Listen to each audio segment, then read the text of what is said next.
আসসালামু আলাইকুম, কেমন আছো সবাই? শুভ সকাল সবাইকে।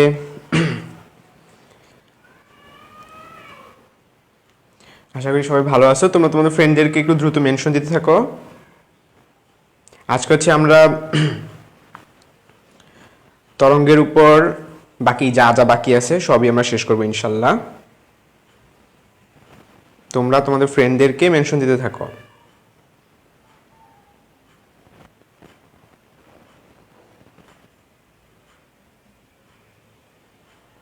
আচ্ছা, আমি হচ্ছে 1 ঘন্টা আগে একটা ভিডিও পোস্ট দিছিলাম, বিট রিলেটেড একটা ভিডিও। তোমরা কারা কারা হচ্ছে জাস্ট পোস্টটা সামনে অন্তত আসে সেটা একটু কমেন্টে বলো তো। দেখা লাগবে না, ভিডিওটা এখনই দেখা লাগবে না।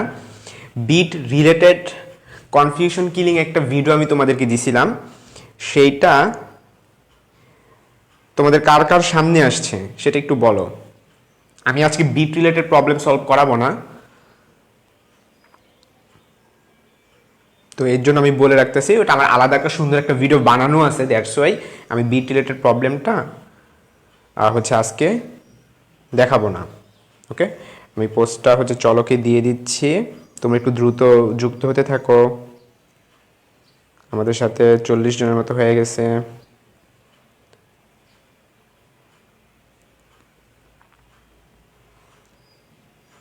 আমি এখনই ক্লাস শুরু করবো, বেশি একটা লেট করবো না আজকে। শুক্রবার এমনিতে বেশি লেট করা যাবে না, 2 ঘন্টা তো ক্লাস নেওয়া যাবে না আজকে।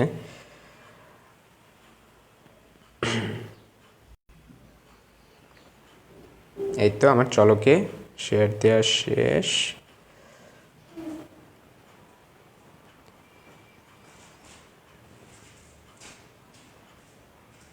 ওকে, আমরা আমাদের কাজটা শুরু করতে পারি। আগে আমি তোমাদের কমেন্টগুলো দেখি। আমাদের সাথে 42 জনের বেশি যুক্ত আছে।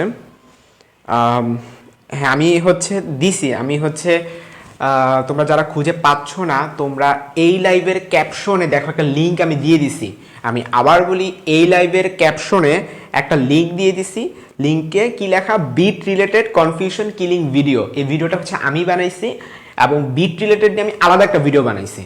তো হুবহু ওইটা তো আজকে আবার পড়ানোর কোনো দরকার ছিল না বলে আমি মনে করতেছি, কারণ ওইখানে আমি অনেক সুন্দর মতো করে বিট নিয়ে, শুধু বিট নিয়ে আমি প্রবলেম সলভ করে রাখছি, থিওরি বুঝাইছি, ম্যাথ করাইছি, একটা টেকনিক দিয়ে আর কি। হ্যাঁ, একটা টেকনিক আছে, সেই টেকনিক দিয়ে বিটের সব প্রবলেম সলভ করা যায়। তো আমি আজকে এটা রিপিট করবো না। হ্যাঁ, এর জন্য আমি আজকে লাইভের কি করছি, ওই ভিডিওটার লিঙ্কটা দিয়ে দিছি। তোমরা যে কাজ করবা, আজকের লাইভ পুরোটা তো দেখবা ইনশাল্লাহ, তো তারপরে ওই ভিডিওটা দেখে নিবা। ওটা হচ্ছে প্রায় 15 মিনিটের একটা ভিডিও। আশা করি ওই ভিডিওটা দেখলে তোমাদের পুরো ফুল ক্লিয়ার হয়ে যাবে, বিট রিলেটেড যত প্রবলেম আছে সেগুলো পুরো ফুল ক্লিয়ার হয়ে যাবে। তো চলো আমরা আমাদের ক্লাস শুরু করি। আমরা বিগত ক্লাসটাতে আসলে কি শিখছিলাম, V equal to F lambda related problem আমরা সলভ করছি। আমাদের সাথে 53 জন যুক্ত হয়ে গেছে। প্রশ্ন করছে যে ভাইয়া আজকে কি নতুন চ্যাপ্টার কিনা? না, নতুন চ্যাপ্টার না, তরঙ্গ হচ্ছে আমরা শুরু করছিলাম। তরঙ্গ আমরা প্রায় 20 মিনিটের মতো হচ্ছে আমরা পড়ছিলাম লাস্ট ক্লাসে। আজকে হচ্ছে আমরা তরঙ্গের বাকি অংশটুকু কমপ্লিট করব। আমি আবারও বলি, তরঙ্গের প্রায় 15-20% আমরা লাস্ট ক্লাসে পড়ছি, এবং আজকের ক্লাসে বিট রিলেটেড প্রবলেম আমি দেখাবো না, আমি ভিডিওটা লিঙ্কে দিয়ে দিছি, ওটা তোমরা দেখে নিবা। এটা বাদে বাকি যা যা আছে তরঙ্গে আজকে আমরা সেগুলো সলভ করব। তো লেটস স্টার্ট। তো আমি প্রথমে হচ্ছে কোশ্চেন ব্যাংকটা আমি হাতে নিলাম, এই যে প্রশ্ন ব্যাংকটা। তো দেখি মেডিকেলে কি কি আসছে, যেগুলো আমি লাস্ট ক্লাসে শুরু করছিলাম। লাস্ট ক্লাসে কি পড়েছিলাম? V equal to F lambda, হ্যাঁ এইটার। তো আমি এটা একটা ফিনিশ টাইনে দিই, আমি টাইপ করে যেহেতু পড়াই। আমাদের প্রথম টাইপের নাম কি? V equal to F lambda. তোমরা একটু কমেন্টে বলো তো আমার ভয়েস ক্লিয়ার আছে কিনা। আমাদের টাইপ 1 এর নাম কি? V equal to F lambda related. তো তোমরা অনেকে হচ্ছে লাস্ট ক্লাসের নোটের মধ্যে তরঙ্গটা করো নাই, হ্যাঁ কোনো সমস্যা নেই এতে। তোমরা আজকের ক্লাসের নোটের মধ্যে ওই তরঙ্গের ওই যে যত 20 মিনিট আমি পড়াইছি ওটা নোট করে ফেলবা, প্লাস আজকের এখান থেকে তোমরা নোটগুলো করে ফেলবা। তো আমি এখন দেখি প্রশ্ন ব্যাংকে V equal to F lambda related আর কোনো প্রবলেম আসছে কিনা। আমাদের সাথে প্রায় 60 জন যুক্ত হয়ে গেছো। আচ্ছা, তোমরা সবাই বলতেছো যে পুরোপুরি ক্লিয়ার। আজকে আমাদের সাথে 60 জনের মতো যুক্ত হয়ে গেছো। আমি শুরু করব, নতুন টপিক শুরু করব, তার আগে ভি ইকুয়াল টু এফ ল্যামডার ছোট্ট কোনো আমি প্রবলেম দেখি। নাম্বার 1, এমবিবিএস 2016-17 অর্থাৎ আমাদের বছরে আসছিল। আমি প্রশ্নটা পড়ে শোনাই। তরঙ্গ দৈর্ঘ্য ল্যামডা, তরঙ্গ বেগ ভি এবং কম্পাঙ্ক এন এর মধ্যে সঠিক সম্পর্ক কোনটি? তো অপশন এ হচ্ছে N equal to V lambda, option B lambda is equal to N V, option C N equal to lambda by V, option D V equal to N lambda. অনেক সহজ একটা প্রশ্ন, আমি তো লিখে দিছি V equal to F lambda. প্রশ্নে বলছে এমবিবিএস 16-17 আসছে যে কম্পাঙ্ককে এন ধরতে বলছে। তো কম্পাঙ্ককে যদি আমরা এন ধরি তাহলে সূত্রটা কি হচ্ছে? V equal to N lambda. So এটা আনসারটা হবে ডি। ঠিক আছে, আমি আবারও বলে আমি টাইপ করে পড়াচ্ছি। V equal to F lambda related প্রবলেমগুলো একসাথে সব সলভ করব। এই যে আমার হাতে প্রশ্ন ব্যাংক আছে, হ্যাঁ এখন হচ্ছে আমরা একসাথে সলভ করব। আচ্ছা, জাস্ট এফ ল্যামডা এই রিলেটেড প্রবলেমগুলা। এখন তোমাদেরকে আমি একটা ছোট্ট একটা ম্যাথ করতে দেই, তোমরা এটা করো দেখি। এখন যেটা করব সেটা হলো এমবিবিএস 15-16, এমবিবিএস 15-16। তোমরা একটু উত্তরটা বলো, অনেক সহজ একটা প্রশ্ন। যদি সেকেন্ডে 100 বার 100টি তরঙ্গ তৈরি হয় তবে কম্পাঙ্ক কত হার্জ? কম্পাঙ্ক কত হার্জ? এটা উত্তরটা বলো দেখি, কোনো অপশন দিব না, অনেক সহজ একটা প্রশ্ন। এটা উত্তরটা দ্রুত বলে ফেলো। আমি এটার কোনো অপশন দিব না, অপশন দেওয়ার আসলে কোনো প্রয়োজন মনে করতেছি না, অনেক সহজ একটা প্রশ্ন। কম্পাঙ্ক কত হার্জ? তো দ্রুত বলে ফেলো।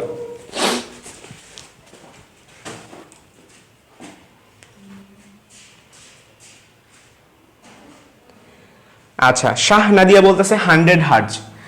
আমার প্রশ্নটা হলো যদি সেকেন্ডে 100টি তরঙ্গ তৈরি হয় তাহলে কম্পাঙ্ক কত?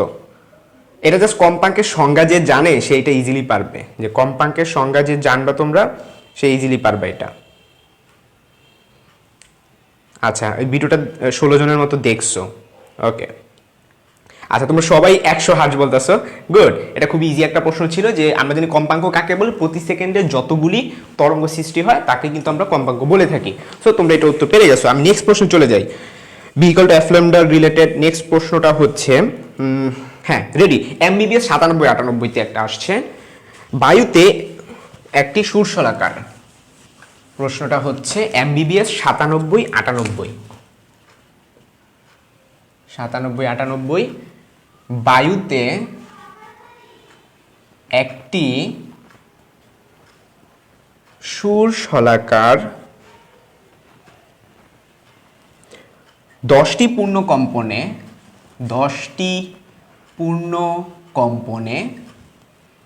8 মিটার দূরত্ব অতিক্রম করে। 8 মিটার দূরত্ব অতিক্রম করে, এটাও তোমরা উত্তর দিবা। আমার প্রশ্ন হলো তরঙ্গ দৈর্ঘ্য কত? তরঙ্গ দৈর্ঘ্য কত? এটাও ফটাফট উত্তর দিয়ে দাও, অনেক সহজ একটা প্রশ্ন। আমরা আস্তে আস্তে যাব, কঠিনের দিকে যাব।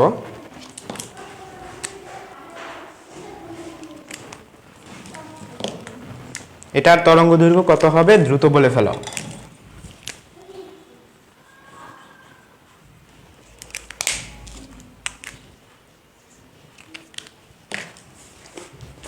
তো তোমাদের কমেন্টগুলো যদি আমি একটু দেখি, আমাদের সাথে প্রায় 57 জনের বেশি যুক্ত আসছো। আচ্ছা, 0.8 মোহাম্মদ সিয়াম, তারপরে হচ্ছে জিম, তোমরা উত্তর দিয়েছো 0.8। খুবই সিম্পল একটা প্রশ্ন ছিল, কি এটা কিন্তু 97-98-তে আসছে। আমাদের 10টা পূর্ণ কম্পনের জন্য 8 মিটার যায়। তো আমরা ল্যামডার সংজ্ঞাটা কি জানি? ল্যামডা কাকে বলে? একটি পূর্ণ কম্পনে সে যত পথ অতিক্রম করে। এই যে আমরা যদি চিত্রের দিকে তাকাই, এই যে ধরো গ্রাফের এই অক্ষ বরাবর এক্স অক্ষ বরাবর হচ্ছে আমাদের দূরত্ব। তো এইখান থেকে এতটুকু, এই দূরত্বটাকে কিন্তু আমরা তরঙ্গদৈর্ঘ্য বলে থাকি। তো 10টা পূর্ণকম্পন, এই যে 1টা 2টা এরকম করে যদি 10টা তুমি আঁকো, 10টার ভ্যালু যদি 8 হয়, 10টার ভ্যালু যদি 8 হয়, তাহলে বলছে একটার জন্য কত হবে? 8/10 অর্থাৎ 0.8। এখন আমি একটা বানানো একটা প্রশ্ন দিই, দেখি তোমরা এটা পারো কিনা। আমি বানিয়ে একটা প্রশ্ন দিব এখন। রেডি? এটা অ্যাকচুয়ালি 9-10-এর টপিকের আন্ডারেই পড়ে, কারণ ভিকো ল্যাকনামটা কিন্তু আসলে ইন্টারের মেইনলি টপিক না। আমি এখন একটা প্রশ্ন বানাই দিই। ধরো এই হচ্ছে কি একটা তরঙ্গ, এইটা হচ্ছে এক্স, এই অক্ষ বরাবর এক্স, এই অক্ষ বরাবর ওয়াই।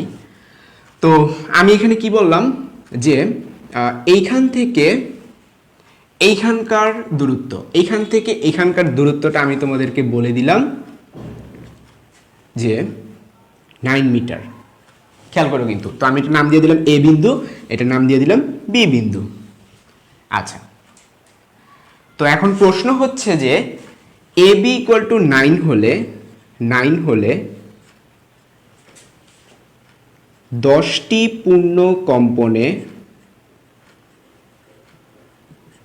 কম্পনে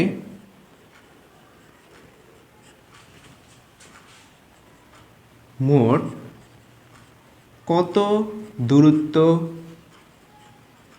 অতিক্রম করবে? এই প্রবলেমটা তোমরা সলভ করে ফেলো। আমি কি প্রশ্নটা বুঝাইতে পারছি? দেখো, যে এইখান থেকে শুরু করে এতটুকু পর্যন্ত এই দূরত্বটাকে আমি 9 মিটার বললাম। তো 10টি পূর্ণ কম্পনে সে অ্যাকচুয়ালি কতটুকু পথ অতিক্রম করবে সেটা তোমাদেরকে বের করতে হবে। ওকে, তোমরা সলভ শুরু করো। খুব কঠিন একটা প্রবলেম না, কিন্তু সহজ একটা প্রবলেমই। এইখান থেকে শুরু করে এতটুকু পর্যন্ত। আচ্ছা, আরেকটু ইয়া করে দিই, যাও এখান থেকে না দিই, এখান থেকে দিই, না এখান থেকে করো, এটা এখান থেকে করলে আরো ভালো হবে আর কি। হ্যাঁ, এখান থেকে শুরু করো। এটা হচ্ছে আমাদের এ বিন্দু আর এটা হচ্ছে আমাদের বি বিন্দু। প্রশ্ন হলো A B equal two 9 metre হলে 10টি পূর্ণ কম্পনে মোট কত দূরত্ব অতিক্রম করবে? কোনো অপশন দিব না, তোমরা ট্রাই করো।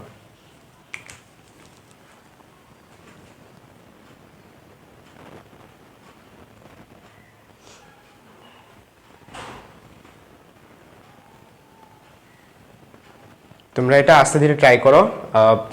হাসিবুন নাহার সূচনা বলতেছে 60, রূপা বলতেছে 60, হিমা বলতেছে 60। তোমরা এখন এই যে এইখানে এ দিছি, এখানে বি দিছি, এখান থেকে করো। এটার উত্তরটা কত হবে? এমএসটি রুমি বলতেছে এবার হবে 90। তারপর হচ্ছে আব্দুল ওয়াহেদ ইমন বলতেছে 72। ইমন বলতেছে 72। দেখি লাস্ট পর্যন্ত কারটা কি কারেক্ট হয়। তারপরে হচ্ছে রুমি বলতেছে 90। আর কে কি উত্তর দিবা? আচ্ছা, অধরা নিত্যা বলতেছে অধরা। আচ্ছা, দেখি 72 গ্রুপে কে কে আছে। অধরা আছে, আরমিন হলো 60-এর গ্রুপে। এক একজন দেখি এক এক অ্যান্সার। আরমিন 60, বিভা বলতেছে হচ্ছে 72, রূপা বলতেছে 72, মারুফ বলতেছে 72। আচ্ছা, আর কে উত্তর দিবা? তারপর শান্তা আসমাল, তোমার নাম কি জানি আমি আবার ভুলে গেলাম, আমি তোমাকে আবার শান্তা বলতেছি। তোমার নামটা বলছিলাম, ভুলে গেছি, সরি। আনজির, ও উত্তর দিছে 72, ওয়াজেদ উত্তর দিছে 72। আচ্ছা, ম্যাক্সিমামই 72 উত্তর দিতেছ। তো রুমি এবং আরমিন ডিফারেন্ট একটা আনসার দিছো। আর কেউ উত্তর দিবে না? তো আমি সলভ শুরু করি। সিয়াম বলতেছে 72। আচ্ছা, ঠিক আছে, তোমরা ম্যাক্সিমামরা 72 উত্তর দিছো। দেখি এই 72 গ্রুপ তোমরা জিতছো কিনা। তো ফার্স্ট অফ অল আমি এইখান থেকে এ বলছি আর এইখান থেকে আমি বি বলছি। তো খেয়াল করো, এইখান থেকে এতটুকু একটা হচ্ছে অর্ধ স্পন্দন। আমরা ফুল স্পন্দন কখন বলবো? এখান থেকে এতটুকুকে আমরা ফুল স্পন্দন বলবো, যে এখান থেকে এতটুকু। তো আমি এগুলো হচ্ছে ভাগ করে করি। কেমনে ভাগ করে করি দেখো। এইখান থেকে এতটুকু আমি 1 ভাগ নাম দিব, 2 ভাগ, 3 ভাগ, 4 ভাগ, 5 ভাগ। আমি আগে দেখবো এ থেকে বিতে 90 ডিগ্রি করে কত ভাগ হয়। 90 ডিগ্রি মানে তো বুঝোই, এই যে এইখান থেকে যদি ডট ডট লাইনটা নিই, এটা কিন্তু 90 ডিগ্রি বলে। হ্যাঁ, এই যে এখান থেকে এতটুকু হচ্ছে 90 ডিগ্রি, এটাকে দশা বলে আর কি আমরা। তো আমি দেখবো এরকম 90 ডিগ্রি টোটাল কয়টা আসছে, গুণো এখান থেকে গুণো একটা দুইটা, এটা পুরোটা হচ্ছে 180 ডিগ্রি। দুইটা চারটা আর এখানে একটা পাঁচটা, তারপরে টোটাল আমি 5টা পাচ্ছি। আমি এটাকে মনে মনে এক্স ধরলাম, এটাকে মনে মনে এক্স নাম দিলাম। তাহলে 5টা এক্স, এটার ভ্যালুটা আসলে কত আসতেছে আমার 9, ঠিক কিনা? এখান থেকে এতটুকু তো 9, একটা দুইটা তিনটা চারটা পাঁচটা, 5x এর ভ্যালু আসতেছে আমার 9। তো তার মানে আমার x এর ভ্যালু কত আসতেছে 9/5। তার মানে এই একটা এই দূরে মানটা আসতেছে 9/5। এখন 10টি পূর্ণ কম্পন মানে বুঝো, 10টা পূর্ণ কম্পন মানে কি? আমরা জানি একটা পূর্ণ কম্পন মানে কি বলো তো? কয়টা এক্স? 1 2 3 4টা এক্স না? একটি পূর্ণ কম্পন মানে কয়টা এক্স? গুণ আবার 1 2 3 4, এই যে এটাই তো একটা পূর্ণ কম্পন। তাহলে একটা পূর্ণ কম্পনে যদি 4টা এক্স হয়, তাহলে আমি 10টা বলছি, 10টা পূর্ণ কম্পনে কয়টা এক্স হবে? 40টা এক্স হবে, রাইট? আমি তো এক্স এর মান আগে বের করে রাখছি। সো আমার উত্তরটা হবে 40 ইন্টু এক্স এর মান কত? 9/5। তাহলে এখানে কাটাকাটি করো, 5 8 40, 8 9 72। কনগ্রাচুলেশন, তোমরা যারা 72 উত্তর দিয়েছো তোমাদের সবারটা সঠিক উত্তর হয়েছে। রুমি এবং আরমিন, আশা করি তোমরা আনসারটা বুঝে ফেলছো কিভাবে উত্তরটা 72 হবে। তোমরা অনেকে অনেকভাবে হয়তো বা চিন্তা করতে পারো, বাট আমি আমার মতো করে দেখাইলাম। হ্যাঁ, তোমরা অনেকে হয়তো এভাবে ভাববা এখানে একটা দুইটা মিলে এত হইতে পারে, তাহলে এখানে হইতেছে 2.25টা। এখানে মানে আমি তো এইটাকে এক্স ধরছি, তোমরা অনেকে হয়তো বা এইটাকে এক্স ধরতে পারো। এটা তোমরা যেভাবে সলভ করো, আমি সবসময় ছোটোটাকে এক্স ধরি, সবচেয়ে ছোটোটা 90 ডিগ্রিটাকে এক্স ধরি, এবং এইভাবে ধরাটা আমার মনে হয় ইফিসিয়েন্ট। ওকে, তোমরা খুব তাড়াতাড়ি উত্তর বের করছো, দেখে আমার ভালো লাগছে। আচ্ছা, তোমরা অনেক তাড়াতাড়ি উত্তর বের করছো, গুড। আচ্ছা, আমরা এখন সামনে যদি আগাই, আর বেশি একটা প্রবলেম নাই, ভি ইকুয়াল টু এফ ল্যামডার প্রবলেম আর বেশি একটা নাই। ওকে, তাহলে লেটস স্টার্ট আমাদের নতুন টপিক। আমরা এখন নতুন টপিকে চলে যাব।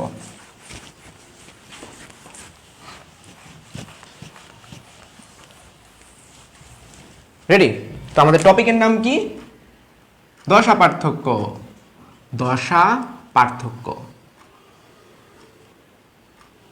তো তোমরা সবাই সূত্রটা পারো। দশা পার্থক্য সূত্রটা কি? দশা পার্থক্য সমান সমান 2π/λ ইন্টু পথ পার্থক্য। এই সূত্রটা তোমাদেরকে ফিজিক্যাল সিগনিফিকেন্স বোঝানোর আমি একটু ট্রাই করব। আমি আবার গ্রাফটা আঁকি। তো আমরা পথ পার্থক্য এক্স দ্বারা প্রকাশ করে থাকি, 2π/λ ইন্টু আমরা এক্স দিয়ে প্রকাশ করে থাকি। হ্যাঁ, দশা পার্থক্যে আমরা সাধারণত ডেল্টা দিয়ে প্রকাশ করে থাকি। আমি এখন একটা মিনিং বুঝাবো। মিনিংটা কি? ধরো এই যে একটা গ্রাফ, দশা পার্থক্য কিন্তু অ্যাকচুয়ালি একটা অ্যাঙ্গেল, এটা মনে রাখবা। এটা কি? একটা অ্যাঙ্গেল।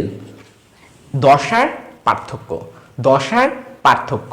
তো ধরো যে কোনো একটা তরঙ্গের ল্যামডাটা প্রশ্নে দিয়ে দিছে স্যারে, এই ল্যামডার মানটা দিয়ে দিছে হচ্ছে 4 মিটার। ধরো ল্যামডা ইকুয়াল টু 4 মিটার।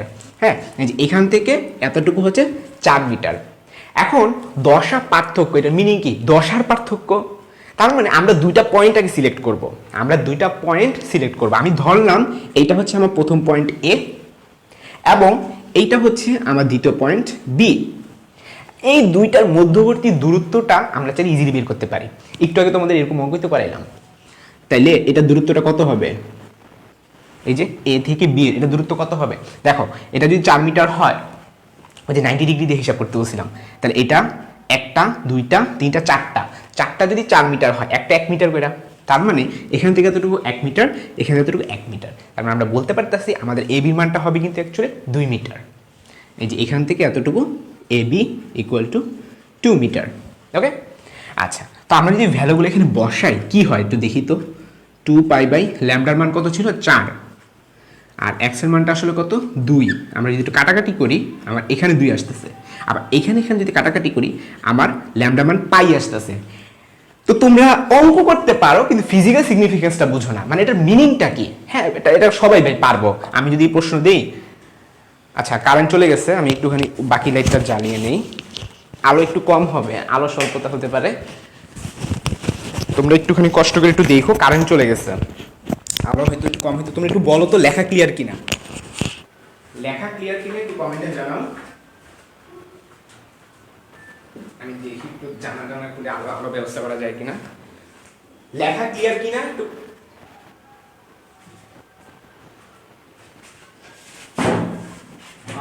লেখা মনে হয় ক্লিয়ার না। আচ্ছা আমি দেখি একটু ব্রাইটনেস আরো বাড়ানোর ট্রাই করি। ওকে, এখন বলো তো ক্লিয়ার আছে কিনা, আমি ব্রাইটনেস বাড়িয়ে দিছি।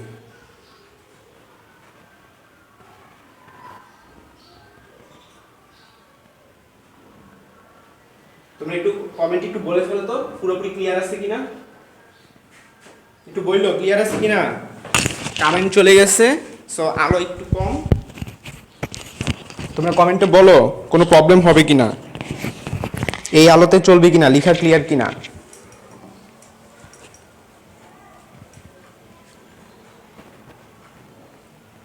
ভাইয়ারা একটু কমেন্টে একটু বলে ফেলো।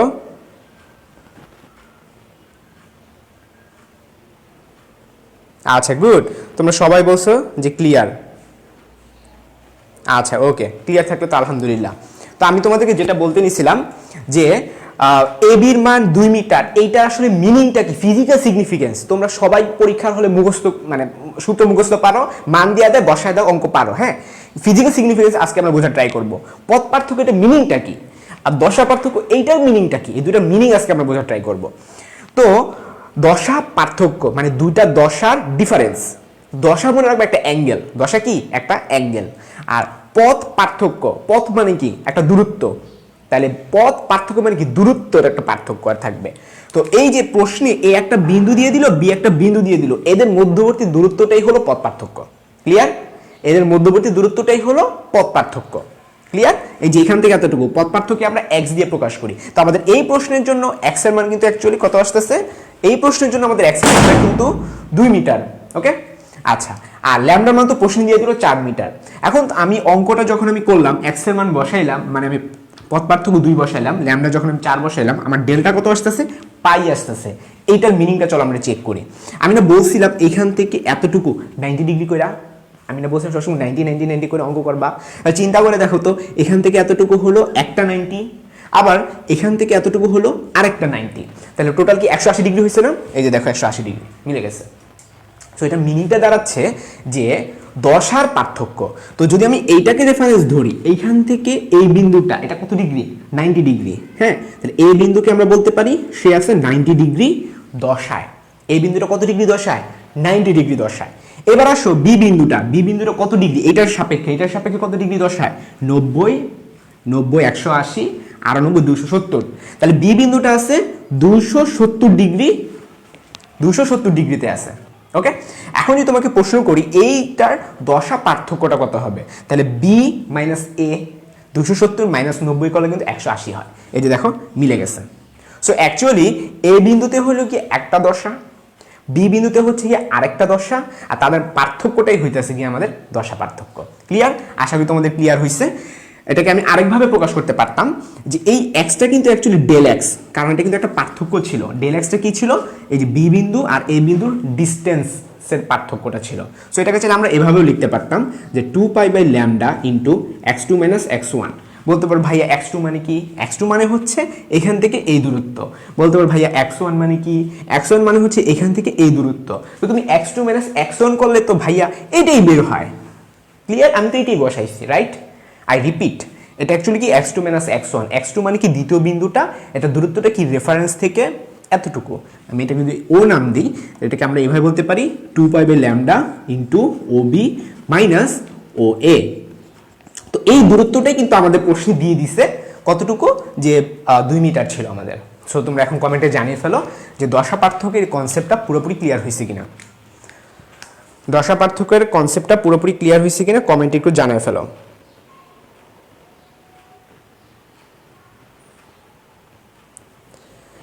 একটু কমেন্টে জানিয়ে ফেলো দশা পার্থক্যের কনসেপ্টটা ক্লিয়ার হয়েছে কিনা। আমরা সামনে আগাবো, অঙ্ক করবো, দশা পার্থক্যের অঙ্ক ইসাক স্যারের বই থেকে আমি নিচ্ছি এখনই। আমি আগে তোমাদের শিওর হতে চাচ্ছি। ইতি বলতেছি ক্লিয়ার, আরমিন, আবিদা, মোহাম্মদ আয়াত, মারুফ, তোমরা সবাই বলছো ক্লিয়ার হয়ে গেছে। ওকে, দশা পার্থক্যের কনসেপ্ট ক্লিয়ার। আমি হচ্ছে তোমাদের জন্য একটা অঙ্ক রাখছি, খুবই সিম্পল, এটা তোমরা করবা। ইসাক স্যারের বই থেকে আমি অঙ্কটা নিচ্ছি। এটা হচ্ছে কুমিল্লা বোর্ড 2010 সালে আসছে। প্রশ্নটা হলো 0.325 মিটার ব্যবধানে অবস্থিত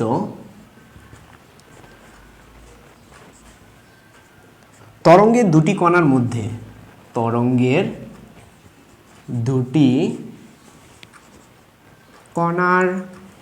মধ্যে দশা পার্থক্য 3.14 রেডিয়ান। প্রশ্ন হলো তরঙ্গ উৎসের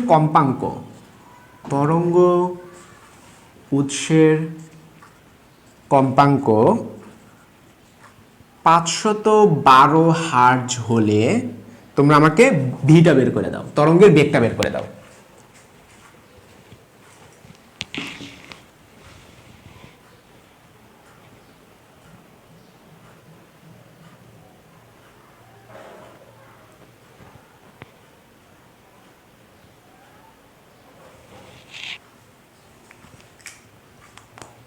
জিরো 0.325 মিটার ব্যাসার্ধে ব্যবধানে এটা করে ফেলো দ্রুত।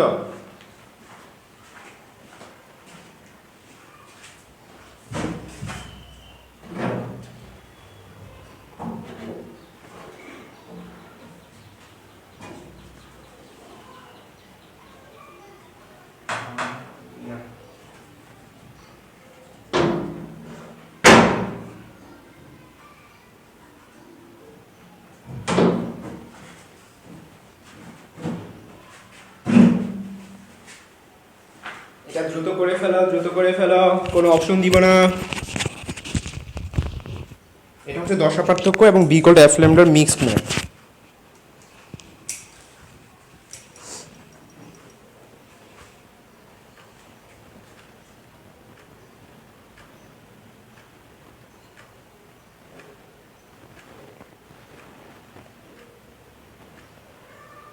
আচ্ছা 1024, মোহাম্মদ সিয়াম বলতেছে 1024, একজনের উত্তর পেলাম।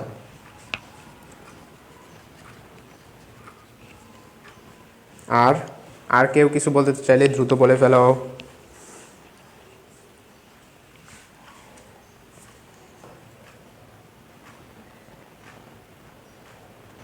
তারপর হচ্ছে রূপা বলতেছে 1024, তাহলে 1024-এর গ্রুপটা লিখে ফেলি। জিম আবার বলতেছে 332.8। আব্দুল ওয়াহেদ ইমন বলতেছে 332.8।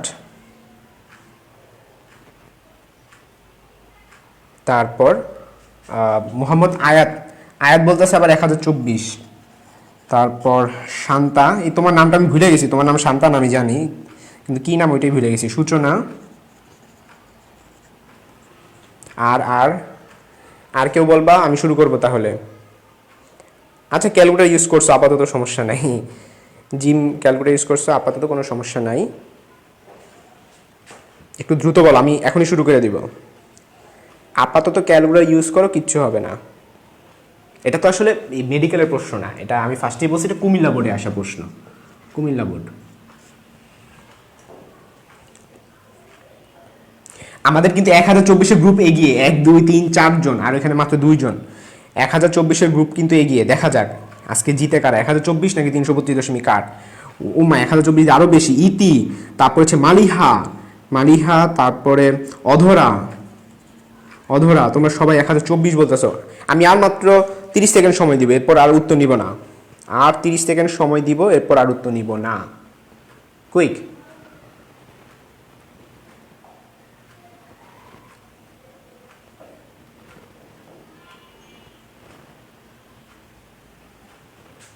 এটা অ্যাকচুয়ালি ক্যালকুলেটর ছাড়াও করা সম্ভব, একবার অসম্ভব না। এটা আমি ক্যালকুলেটর ছাড়া তোমাদের শিখাই দিব।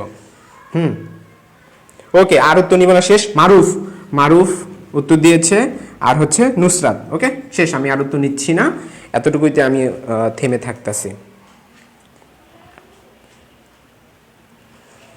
ওকে, তো দেখা যাক 1 2 3 4 5 6 7 8 জন উত্তর দিচ্ছে হলো 1024। 1 2 3 4 জন উত্তর দিচ্ছে 332.8, সঠিক উত্তর হবে 332.8। এই একটা প্রবলেম দেখলাম যেখানে বেশি মানুষ ভুল উত্তর দিয়েছো। তো চলো এটা আমি সলভ করে দিই কিভাবে এটা ক্যালকুলেটর ছাড়া করা সম্ভব। চলো এটা আমরা সলভ শুরু করি। ধন্যবাদ জিম, মারুফ, নুসরাত, তোমরা সঠিক উত্তর দিয়েছো। আর যারা ভুল করছো, যেহেতু ম্যাক্সিমামরাই ভুল করছো, সো একটু মনোযোগ দাও কিভাবে এটা সলভ করবা। তো কিভাবে করবা, ফার্স্ট অফ অল ব্যবধানে বলছে মিটার। খেয়াল করে দেখো মিটার কার একক? মিটার কি অ্যাঙ্গেল? না, আমরা আগে শিখছিলাম দশা পার্থক্য সমান সমান 2π/λ পথ পার্থক্য। পথ পার্থক্যের এককটা কি? মিটার না?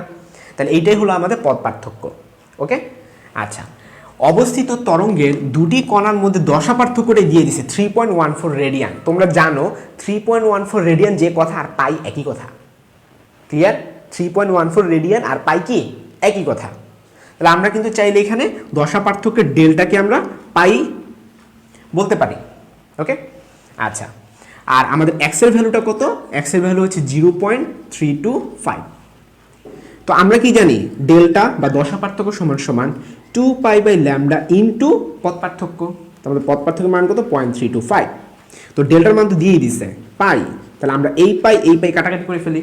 তাহলে ল্যামডাটাকে এই পাশে নিয়ে আসলে ল্যামডা সমান সমান কত হয়? 2 ইন্টু 0.325।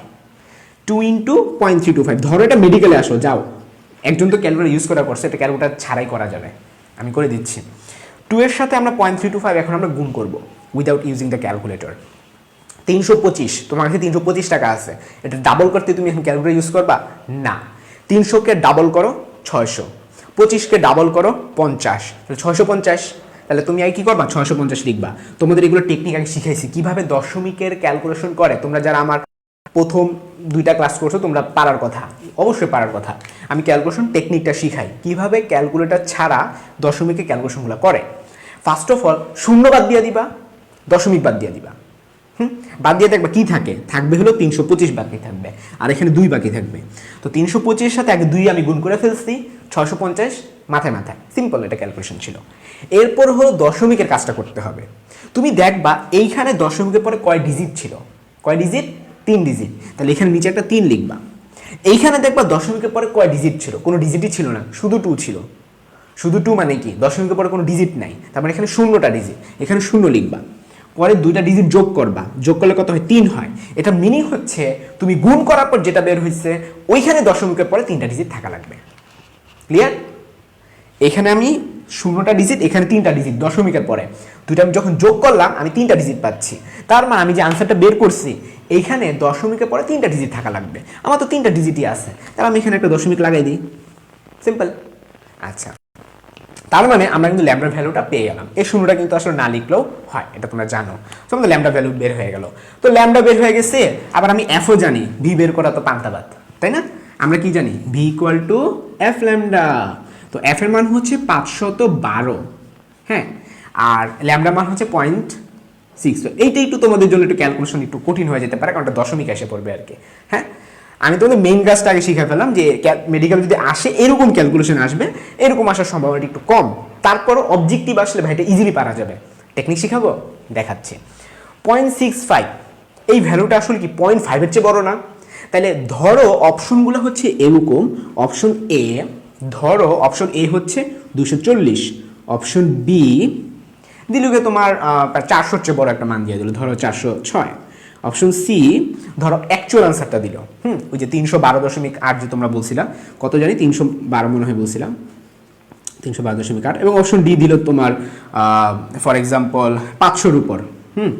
এখন তোমরা বলো কোনটা আনসার হবেই না? 512-এর সাথে 0.65 গুণ করলে কি 500-এর উপর হয়? হবে না। হ্যাঁ, আবার 512-এর সাথে যদি আমি 0.65 গুণ করি 406 হবে কি হবে না? চলো একটু চেক করি। আমরা জানি 5 8 40, মানে এখানে যদি 0.8-এর আশেপাশে হইতো তাইলে আমরা বলতাম হ্যাঁ অপশন বিটা হইতে পারে।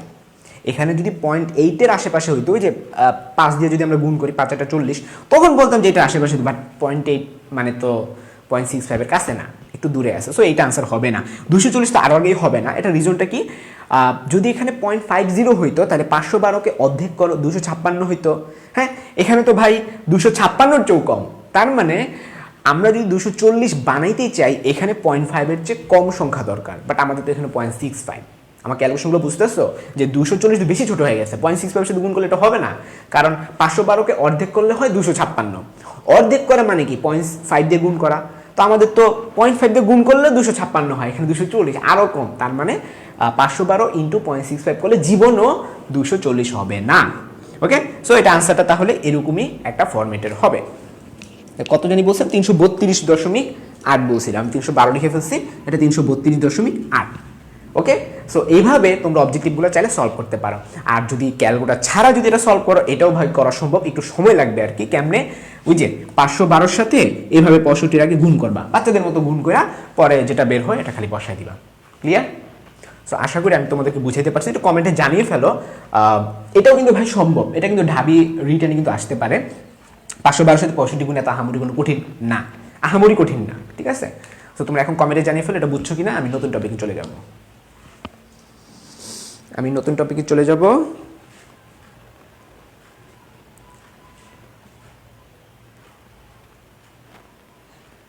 আচ্ছা, সূচনা বলছে বুঝতে পারছে জিম, তারপরে হচ্ছে তোমরা যারা যারা বুঝতে পারছো একটু কমেন্টে জানিয়ে ফেলো। আমি নেক্সট টপিকে চলে যাই।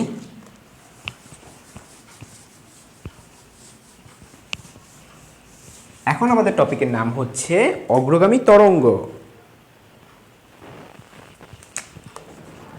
টপিকের নাম কি? অগ্রগামী তরঙ্গ।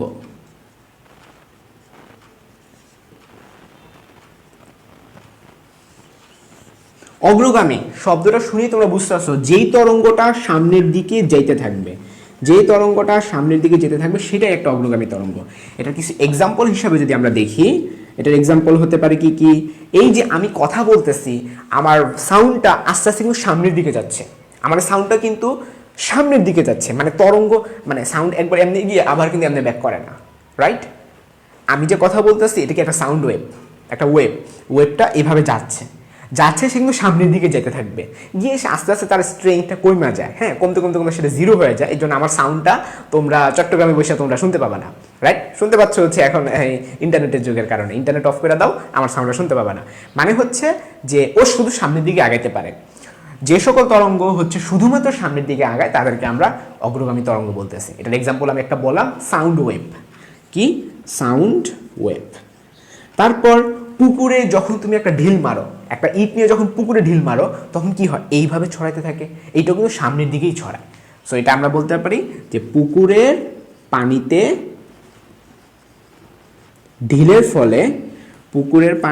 ঢিলের ফলে উৎপন্ন তরঙ্গ, এটাকেও কিন্তু আমরা অগ্রগামী তরঙ্গ বলতে পারি। ওকে, আচ্ছা, অগ্রগামী তরঙ্গের কিছু বৈশিষ্ট্য আছে, এগুলো আমি তোমাদেরকে রিকমেন্ড করবো একটু ভাষা কষ্ট করে বই থেকে পড়ে নিও। সব তো আমার পক্ষে একবারে পড়ানো সম্ভব না, যেহেতু আমাদের ক্লাস লিমিটেড, আজকের মধ্যে তরঙ্গ শেষ করা লাগবে। তোমাদেরকে ভাষায় বলবো যে অগ্রগামী তরঙ্গের বৈশিষ্ট্যগুলো ভাষায় পড়ে ফেললো, ঠিক আছে? কয়েকটা পয়েন্ট আছে, হ্যাঁ, ইসাক স্যারের বই বলো, শাহজাহান তোমার স্যারের বই বলো, অথবা জয়কলি বলো, অথবা রেটিনার, অথবা তোমরা যেখানে কোচিং করতেছো সেখানে প্রত্যেকটা জায়গায় দেখবা। আমি ইসাক স্যারের বইটা আমার হাতে আছে, পাঁচটা টোটাল 10টা বৈশিষ্ট্য আমি পাইছি। আমি এখানে চাইছিলাম পড়াবো, কিন্তু সময় স্বল্পতার কারণে পারতাছি না, সময় নাই। তোমরা বাসায় এই 10টা পয়েন্ট কিন্তু পড়ে ফেলবা। ওকে, আচ্ছা, আমরা এখন চলে যাব সেই কনফিউশন নিয়ে যে ইসাক স্যারের বইতে এবং শাহজাহান তমর স্যারের বইতে কিন্তু দুইটা দুই রকম লেখা। সেটা কি? ওই যে স্থির তরঙ্গ, এই স্থির তরঙ্গ নিয়ে তোমাদের যে কনফিউশনটা ক্রিয়েট হয়েছে, এটা থাকে, এটা আমাদের সময়ও কনফিউশন ছিল যে দুইটা বই দুই রকমভাবে লেখা। আজকে আমি তোমাদের সেই কনফিউশনটা ক্লিয়ার করে দিব। রেডি? আমাদের এখনকার টপিকের নাম কি? স্থির তরঙ্গ। স্থির তরঙ্গ। স্থির তরঙ্গ নামটা শুনে বুঝতে পারছো যে তরঙ্গটা অ্যাকচুয়ালি স্থির। তো স্থির, একবারে স্থির কোনো তরঙ্গ কখনো তৈরি হতে পারে না। স্থির তরঙ্গ আসলে উপরিপাতনের ফলে তৈরি হয়। উপরিপাতন শব্দটার মিনিংটা আমি একটু পরে আসতেছি, যে একটা তরঙ্গ যাচ্ছে, যদি সেম বিস্তার, সেম কম্পাঙ্ক, সেম তরঙ্গ দৈর্ঘ্য নিয়ে আরেকটা যদি তরঙ্গ বিপরীত দিকে ব্যাক করে, তখন তারা পরস্পরের উপরিপাতনের ফলে যে তরঙ্গ তৈরি হয় তাকে স্থির তরঙ্গ বলে। আমি বুঝাতে পারিনি, আরেকবার বলি। ধরো তুমি এখানে দাঁড়ায় আসছো একটা দড়ি নিয়ে, তোমার একটা ফ্রেন্ড দড়ির অপর প্রান্ত নিয়ে ওই পাশে দাঁড়ায় আছে। তো তুমি কি করলা? এবার একটা ঝাঁকি মারলা। খেয়াল করো, এখানে ঝাঁকিটা যে মারবা, এটাকে উপরে উঠাইতে হইবে আগে, এটাকে আগে উপরে উঠাইতে হবে, 90 ডিগ্রি অ্যাঙ্গেল নিতে হবে। মানে এই যে ঝাঁকিটা যে মারবা, দড়িটাকে এই পজিশনে আনতে হবে। কেন আনতে হবে পরে ব্যাখ্যা দিচ্ছি। এই যে এভাবে উপরে উঠে এমনি একটা ঝাঁকি মারবা। আবার তোমার ফ্রেন্ডকেও বলবা ঠিক সেম টাইমে সেম শক্তি দিয়ে সেম তরঙ্গ দৈর্ঘ্য সেম কম্পাঙ্ক নিয়ে যদি সেও যদি ভাবে ঝাঁকি মারে, তখন হবে আসলে কি দড়িটা আসলে ঝাঁকি খাবেই না। মানে তুমি একটা তরঙ্গ দিচ্ছ, ও যদি পুরো সেম কপি পেস্ট যদি আরেকটা তরঙ্গ যদি বিপরীত দিক থেকে দিতে পারে, তখন অ্যাকচুয়ালি কারোটাই সামনে আগাবে না, তখন স্থির হয়ে যাবে, দুইটা উপরিপাতনের ফলে স্থির হয়ে যাবে, মানে দড়িটা ফিক্স থাকবে। তো আমরা আজকে ম্যাথমেটিক্যালি দেখবো যে অ্যাকচুয়ালি কিভাবে ফিক্স থাকে এবং সুস্পন্দ বিন্দু নিস্পন্দ বিন্দু কনসেপ্টটা কিভাবে আসছে সেটা আমরা আজকে দেখবো। রেডি? তো প্রথমত হলো, ধরো এইটা হচ্ছে আমাদের প্রাইমারি ওয়েভ। প্রাইমারি ওয়েভ মানে বুঝো যেটা আগে তৈরি হয়েছে আর কি। এই যে দেখো, মানে অ্যাকচুয়াল আগে না, আগে বলা উচিত হয় নাই, অরিজিনাল ওয়েভ। আর সেকেন্ডারি ওয়েভ বলতে আমি বুঝাচ্ছি যেটা রিফ্লেক্ট হয়েছে, মানে এইখান থেকে এই যে দেখো এই জায়গাটা, এটা ডিরেকশন কিন্তু এই দিকে, বাট বিপরীত দিকে যদি সেম বিস্তার মানে তো বুঝো, এই যে এখান থেকে এই দূরত্বটাকে আমরা বিস্তার বলে থাকি। হ্যাঁ, তাহলে এটা হবে প্লাস এ, এখান থেকে এই দূরত্বটাকে আমরা বলি মাইনাস এ। তো একটা তরঙ্গ সামনের দিকে যাচ্ছে এই জায়গাটা আসলো, এখন সে যদি এখানে একটা বাড়ি খায়, সে বিপরীত দিকে আবার ব্যাক করবে, এভাবে তোমরা বলতে পারো, অথবা তোমার আরেকটা ফ্রেন্ডকে ওখানে রাখতে পারো, সে ওইভাবে একটা ঝাঁকি দিবে, একই তো। তাইলে এইখানে একটা তরঙ্গ তৈরি হবে। এই যে খেয়াল করো, এই যে এটার বিস্তারটা, আর এটা কিন্তু আলাদা একটা তরঙ্গ, আর এটা একটা আলাদা একটা তরঙ্গ।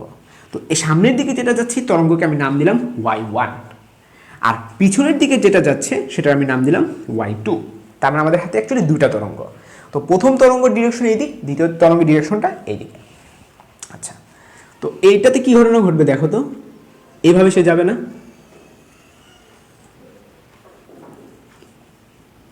এই হচ্ছে আমাদের তরঙ্গ। তো প্রত্যেকটা বিন্দু নিয়ে যদি আমরা একটু অ্যানালাইসিস করি, দেখবো অ্যাকচুয়ালি জিরো হয়ে গেছে। কেমনে দেখো, এই বিন্দুটার কথা তুমি চিন্তা করো, এইখানে এই ভ্যালুটার মান যা, এখানে এই ভ্যালুটার মান তা, তো উপরে হচ্ছে পজিটিভ সামথিং, নিচে নেগেটিভ সামথিং, তো দুইটা যোগ করলে কি হয়ে যায়, জিরো হয়ে যায় না? এইটা কি বলে তরঙ্গের উপরিপাতন, এটাকেই বলে তরঙ্গের উপরিপাতন। আমি ছোট্ট করে এটা আরেকবার বুঝাই, তরঙ্গের উপরিপাতন জিনিসটা আসলে কি। ধরো এই হচ্ছে একটা তরঙ্গ, আর এই ছিল আমার আরেকটা তরঙ্গ, এখানে ডট ডট লাইনটা নিই, এখানে একটা ডট ডট লাইনটা নিই, এটার ভ্যালু ধরো ফর এক্সাম্পল +1, আর আমি লম্বা একটা তরঙ্গ আঁকি, এইভাবে। এটার ভ্যালু ধরো ফর এক্সাম্পল +2। তো তোমাকে আমি বললাম এই দুটা তরঙ্গের উপরিপাতন করো, তো দেখতে কিরকম হবে। চলো আমরা উপরিপাতন করি। তো এটার নাম দিলাম আমি y1 তরঙ্গ, এটার নাম দিলাম আমি y2 তরঙ্গ। তো উপরিপাতনের সূত্রটা কি, y = y1 + y2, মানে আমরা জাস্ট যোগ করব। তো খেয়াল করে দেখো, প্রথম বিন্দুটাতে এটা কি আমাদের প্রথম বিন্দুতে y1 এর মান কত, 0, y2 এর মান কত, 0, তাহলে y এর মান কত হবে, 0 + 0, তার মানে আমাদের প্রথম বিন্দুটা 0ই হবে। ওকে, এবার চলো দ্বিতীয় বিন্দু, আমি দ্বিতীয় বিন্দু নিব এইটা, তাইলে ডট ডট লাইন টানো। ওকে, এখানে দেখো আমাদের দ্বিতীয় বিন্দুর ভ্যালু কত, এই যে দ্বিতীয় বিন্দু, এটার ভ্যালু কত, +1, তাইলে y1 এর মান কত, +1, তাহলে y1 এর মান হবে +1। এবার ওই বিন্দুটাতেই y2 এর মান কত, +2, তাহলে y2 এর মান কত, +2, তাহলে কত হলো, 1 + 2 করলে 3 হয়। তোমরা দেখতে পারতেছো না, আমি ট্রান্সফার হয়ে নেই, হ্যাঁ দেখতে পারতেছো। তাহলে 1 আর 2 যোগ করে কিন্তু 3 হচ্ছে, তার মানে আমি এখানে যদি ডট ডট লাইনটা নিই, তাহলে এটা 3 পর্যন্ত যাবে অ্যাকচুয়ালি, উপরের দিকে সেটা +3 পর্যন্ত যাবে। আচ্ছা, এবার চলে যাও আমাদের তৃতীয় বিন্দুতে। আমাদের তৃতীয় বিন্দু ধরো এইটা, এটার মান কত, 0, ডট ডট লাইনটা নো, এখানেও কত, 0, তাহলে y1 এর মান 0, y2 এর মান 0, তাহলে y এর মান কত হবে, 0ই হবে। তার মানে যদি আমি ডট ডট লাইনটা নিই, এটার মানটা হবে 0। সো আমাদের তরঙ্গ একবার উপরে 3 হবে, আবার নিচে 0 হয়ে যাবে। এবার চলো আমাদের পরের বিন্দুটা, এই বিন্দুটা, এটার ভ্যালু কত, -2, আর এটার ভ্যালু কত, -1, তাহলে -1 আর -2 যোগ করলে কত হয়, -3, তাহলে যদি আমি ডট ডট লাইনটা নিই, এই যেটা আমাদের চলে যাবে -3-তে। সো এটা তরঙ্গ এইভাবে নিচের দিকে যাবে। সো বুঝতে পারতেছো অ্যাকচুয়ালি এই দুইটা তরঙ্গ সেম ডিরেকশনে থাকার কারণে জাস্ট যোগ হয়ে গেছে। 2 আর 1 যোগ হয়ে 3 হয়ে গেছে, একটু বড় হয়ে গেছে, দেখছো, এইটা আর এটার চাইতে এটা আরো বড় হয়ে গেছে। এটাই হলো তরঙ্গের উপরিপাতন। তো উপরিপাতনটা আসলে নেগেটিভ দিকেও তো হতে পারতো। তোমরা বলতে পারো ভাইয়া আপনি উপরের দিকেই কেন আঁকছেন, নিচের দিকেও তো আঁকতে পারতেন একটা। চলো আমরা একটা নিচের দিকে আঁকি। মানে হলো এই হলো আমাদের একটা তরঙ্গ, এই হলো আমাদের উল্টা আরেকটা তরঙ্গ আঁকবো, ঠিক আছে। মানে এখানে তো ছিল উপর থেকে নিচে, আর ওইটা মনে হবে নিচ থেকে উপরে, এই যে এইভাবে। ধরো এইভাবে, এটা হচ্ছে কি +1, এখানে -1, এখানে কি +1, এখানে -1। আবার সেমভাবে চলো অ্যানালাইসিস করি। তাইলে এটাকে আমি যদি y1 নাম দিই, এটাকে যদি y2 নাম দিই, এখানে কি হবে y = y1 + y2। তো ফার্স্ট অফ অল প্রথম বিন্দুতেই ওর মান 0, ওর মান 0, তাহলে ওরও হবে 0।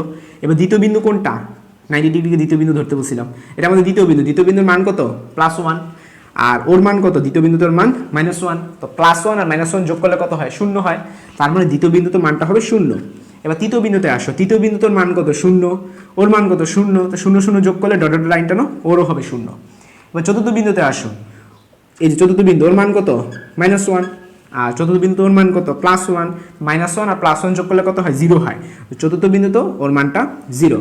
পঞ্চম বিন্দু আসো, ওর মান 0, ওর মান 0, ওর মানও 0। সো অ্যাকচুয়ালি এটা একটা স্থির তরঙ্গ তৈরি হয়ে গেল, তাই না, স্থির তরঙ্গের মতো হয়ে গেল, যে এই যে তরঙ্গ আসলে কোনো মুভমেন্ট নাই সেটাই অ্যাকচুয়ালি স্থির তরঙ্গ। এটা আসলে সেম কাহিনী, দেখো প্রত্যেকটা বিন্দু নাও, উপর এবং নিচে ভ্যালু কিন্তু সমান সমান প্রত্যেকটা বিন্দুতে। দেখো এখানে উপরের দিকে প্লাস সামথিং, নিচের দিকে মাইনাস সামথিং, সো দুটো যোগ করে কিন্তু অ্যাকচুয়ালি 0 হয়ে যায়। এই জন্য আমরা এটাকে স্থির তরঙ্গ নাম দিচ্ছি। আমি একটু কমেন্ট চেক করি।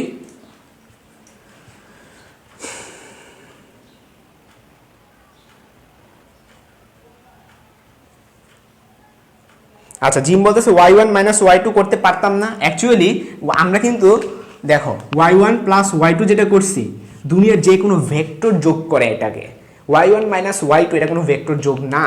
তোমরা কি কখনো ভেক্টরের বেসিক রুলে কখনো p - q শিখছো?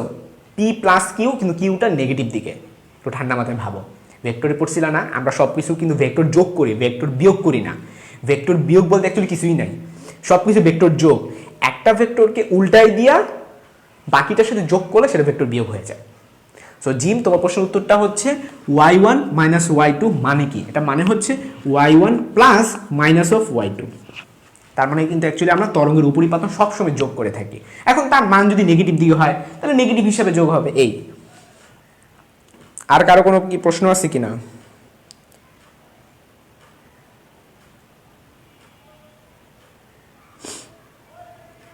এই যে উত্তরটা তো দিলাম, মাইনাস কেন হলো না মোহাম্মদ আয়াত? আমি তোমার প্রশ্নের উত্তরটা আশা করি দিতে পারছি। আব্দুল ওয়াজেদ, ধ্বংসাত্মক ব্যতিচার, হ্যাঁ যাবো ভাইয়া, ব্যতিচারের কনসেপ্টের মতো করে আমি যাব ওইখানে। আচ্ছা গুড, তোমরা আশা করি বুঝে ফেলছো। আমি এখন সামনের দিকে আগে, আমরা ছিলাম স্থির তরঙ্গে, ধ্বংসাত্মক ব্যতিচার ওইগুলোর মতো করে আমি পড়াবো, সামনে আসে নেই। ওকে, এখানে কি ঘটনা আমরা অ্যানালাইসিস করতেছিলাম, যে আমাদের একটা তরঙ্গ ছিল y1, সেই তরঙ্গটা আমরা কিভাবে নাম দিতে পারি, a sin ωt। এটা কি ছিল, তরঙ্গের একবারে বেসিক একটা ইকুয়েশন। তরঙ্গের বেসিক একটা ইকুয়েশন কি, a sin ωt, একবারে বেসিক ইকুয়েশন। ওকে, আচ্ছা এখন পরবর্তী যে তরঙ্গটা ব্যাক করছে, যেই তরঙ্গটা পরবর্তীতে ব্যাক করছে, সেইটা নিয়ে আসলে আমরা কিভাবে অ্যানালাইসিস করতে পারি। এখানে একটা খেয়াল করো, a sin ωt, তো যদি আমরা কখনো পাশে প্লাস ডেল্টা দেই, এইটা মানে হচ্ছে কি আমাদের সেই দশা। হ্যাঁ, এটা মাথায় রাখবা, যে যদি আমার কিছু না লেখা থাকতো সেটা মিনিং হচ্ছে 0, মানে a sin ωt যদি লেখা থাকতো, এটা মিনিংটা কি, ডেল্টা = 0 ছিল। ওকে, আচ্ছা আমাদের সাথে এখন যুক্ত আছো কতজন, প্রায় 30 জনের মতো যুক্ত আছো। আচ্ছা, তোমরা যদি দেখতে প্রবলেম হলে কিন্তু বইলো, আসলে কিছু করার নাই, কারেন্টটা যে চলে গেছে এমন সময়। হ্যাঁ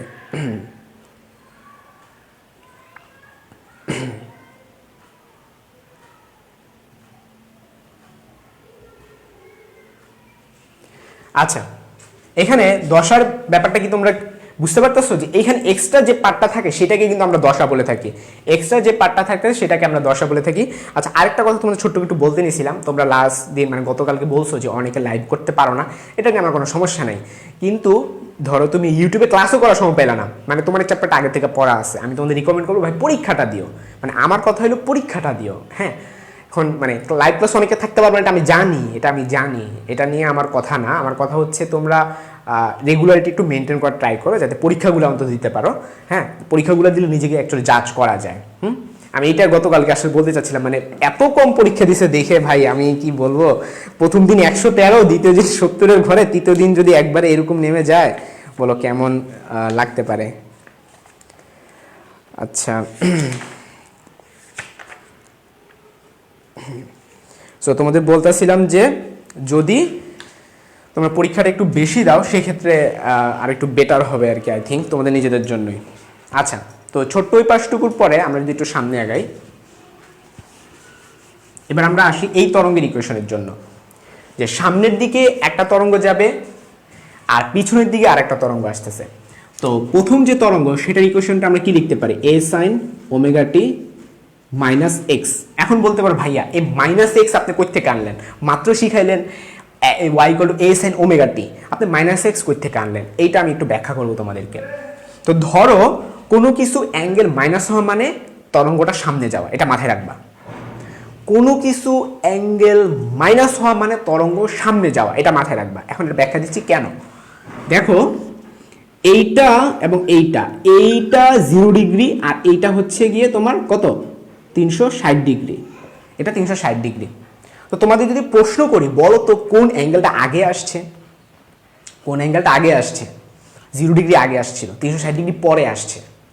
তো তোমরা হচ্ছে সিগন্যাল প্রসেসিং তো পড়ো নাই, এটা আমাদের ছিল ট্রিপলিতে আছে সিগন্যাল প্রসেসিং। একটা সিগন্যালকে আমরা কিভাবে শিফট করি, এটা একটা রুল আছে, সিগন্যালকে শিফট করা যায়, যে আমি চাইলে সিগন্যালটাকে এখান থেকে এদিকে নিতে পারি অথবা এদিকে নিতে পারি। এটা আমাদের একটা কোর্স ছিল, ডিএসপি নামে একটা কোর্স ছিল, ডিজিটাল সিগন্যাল প্রসেসিং নামে একটা কোর্স আছে আর কি। ওইখানে ওই কোর্সটা করার পর আমার আরও ক্লিয়ার হয়েছে তরঙ্গ নিয়ে। তো আমি তোমাদেরকে বুঝাই শিফটিংয়ের ব্যাপারটা। তো আমি চাইতেছি কি এই বিন্দুটাকে বামে নিয়ে আসতে, মানে এই বিন্দুটাকে এখানে নিয়ে আসতে, মানে আমি সমান সমান জায়গায় আনতে চাই। তখন সেই ক্ষেত্রে আমার গ্রাফটা দেখতে কীরকম হবে, সেই ক্ষেত্রে আমার গ্রাফটা দেখো এই যে এরকমই তো হবে, তাই না। এই যে 360 ডিগ্রিকে আমি এখানে নিয়ে আসছি, তো এই গ্রাফটাকে আমি বামে শিফট করছি না, এই গ্রাফটাকে আমি কী করছি বামে শিফট করলে 360কে আমরা 0-র উপরে আনতে পারি। তো বামে শিফট করার কারণে এটা মাইনাস হয়েছে, ক্লিয়ার। এই যে বামে শিফট করার কারণে, তার মানে ব্যাপারটা 360 কিন্তু 0-র চেয়ে সামনে আগায়া, কিন্তু 0-তে আনতে গেলে তাকে তো বামে নিতে হয়, 0-তে আনতে গেলে তাকে বামে নিতে হয়। তার মানে যে সামনে থাকে, যে সামনে থাকে মানে কোনো একটা তরঙ্গ সে সামনের দিকে যাচ্ছে, তার ইকুয়েশনে কিন্তু মাইনাস এক্স হবে। এটা ভাইবো না, মাইনাস মানে তরঙ্গটা পিছনে যাচ্ছে, তরঙ্গ পিছনে যাচ্ছে না ভাইয়া, তরঙ্গ সামনেই যেতেছে, কিন্তু ইকুয়েশনে সেটা মাইনাস হয়। কেন মাইনাস হয় বুঝছো, যে ডিএসপি কোর্স থেকে তোমাদের বুঝাইলাম যে অ্যাকচুয়ালি এই বিন্দুটাকে যদি আমি এই বিন্দুতে আনতে চাই তো আমাকে কি করা লাগবে, এইভাবে পিছনের দিকে আনতে হবে, ক্লিয়ার। আচ্ছা, তো তার মানে এইটা হচ্ছে আমাদের অগ্রগামী তরঙ্গের একটা ইকুয়েশন, এটা আমাদের অগ্রগামী তরঙ্গের ইকুয়েশন। তো এখন আমরা পশ্চাৎগামীটার দিকে দেখতে চাচ্ছি। পশ্চাৎগামী তাহলে কি হবে, নিশ্চয়ই প্লাস হবে। অগ্রগামী যদি মাইনাস এক্স হয় তো পশ্চাৎগামী কি হবে, প্লাস এক্স হবে। অথবা আরেকবার ব্যাখ্যা দেওয়া যায়, এইটার এক্সের ডিরেকশন এই দিকে আর এইটার এক্সের ডিরেকশন এই দিকে। তাহলে আমরা কি বলতে পারি, এইখানের এক্সটা যা হবে এইখানের এক্সে আরেকটা মাইনাস হবে। সো আমরা এটাকে এভাবে বলবো, y2 সমান সমান a sin x omega t minus এই এক্স এর জায়গায় আরেকটা মাইনাস দিবা, মানে কি মাইনাস এক্স, ঠিক আছে। বা y2 সমান সমান a sin omega t plus x. আমরা এখন দুইটা সাইডে আলাদাভাবে লিখবো, লিখে অ্যানালাইসিস শুরু করে দিব। a sin ওমেগা টি একটা হবে মাইনাস এক্স আর একটা হবে কি প্লাস এক্স, ওকে। তো আমরা এখন এটা উপরিপাতন করব। তো উপরিপাতন রুল তো আমরা জানো, y equal to y1 plus y2। আমরা এখন এটা উপরিপাতন চলো শুরু করি।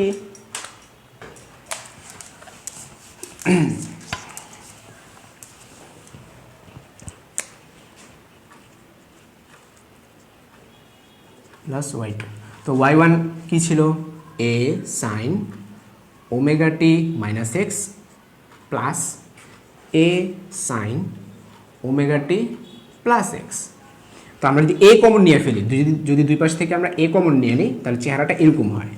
তো তোমরা সবাই এটা পারো, সাইন সি প্লাস সাইন ডির সূত্র পড়ে গেছে। তো সূত্রটা আসলে কি, sine C plus sine D সমান সমান 2 sine C plus D by 2 cos C minus D by 2, এটাই ছিল আমাদের সূত্র। 2 এ তো আগে থেকে ছিল, সাইন সি প্লাস ডি, তাহলে সি প্লাস ডি বাই 2, তারপরে কি হবে cos C minus D by 2, এইভাবে আমরা লিখতে পারি। তাহলে 2a, এখানে আমরা কি এই প্লাস এক্স আর মাইনাস এক্স কেটে দিতে পারি, তাহলে 2 ওমেগা টি ডিভাইডেড বাই 2, এটা সাইনের পার্ট, এবং কজের পার্ট কি হবে, এটা কাটাকাটি গেলে মাইনাস অফ 2x বাই 2, বা 2a যদি আমরা দিই কি হবে সাইন ওমেগা টি, আর এখানে কি হবে কজ। কজের ক্ষেত্রে মাইনাস কিন্তু খেয়ে ফেলে, এটা মাথায় রাখবা যে কজ মাইনাস এক্স সমান সমান অ্যাকচুয়ালি কিন্তু কজ এক্স। ওকে, তাহলে এখানে কিন্তু আমরা চাইলে কজ এক্স লিখতে পারি।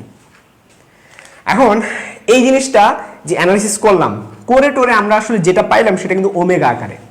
তো তোমরা আবার এটা জানো ওমেগা সমান সমান টোয়াইস পাই এফ, আবার এফ সমান সমান কি ভি বাই ল্যামডা, ঠিক কিনা? তো এইখানে কিন্তু আমরা ওমেগার ভ্যালুটা কিন্তু আমরা আবার বসায় এটাকে ল্যামডা আকারে কিন্তু প্রকাশ করতে পারি, ঠিক কিনা? এটাকে আমরা ল্যামডা আকারে প্রকাশ করতে পারি। যেই আকারেই আমরা প্রকাশ করি না কেন, আমাদের দেখতে হবে যে মেইন যে ইকুয়েশন ছিল ওইটার সাথে মিলায় আমাদের দেখতে হবে। মেইন ইকুয়েশনের সাথে আমরা এটা মিলায় দেখব। তো মেইন ইকুয়েশনের সাথে যদি আমরা মিলায় দেখি, এখানে অ্যাম্পলিটিউডটা আসতেছে 2a। 2a মানে কি বিস্তারটা হবে গিয়ে 2a। এখন তোমাদের এই প্রশ্ন যে ভাই এখানে 2a কেমনে আসলো, মানে বিস্তার কিভাবে 2a হয়ে গেল, সেটা আমরা চিত্র দিয়ে কিন্তু ব্যাখ্যা দেওয়া যায়। দেখো এইটা আর এইটা, তো এই যে এইটাই হলো গিয়ে 2a, কিভাবে আসছে দেখো। তো এই হলো গিয়ে একটা তরঙ্গ ছিল, এই একটা তরঙ্গ ছিল, দুইটা মিলে যে তরঙ্গটা তৈরি হলো সেইটার ম্যাক্সিমাম ভ্যালু আর মিনিমাম ভ্যালুর দিকে আমাদের তাকাইতে হবে। মানে এটা পুরো ফুল এখন বিস্তার হিসেবে কাজ করবে। আমাদের নতুন যে তরঙ্গটা তৈরি হলো,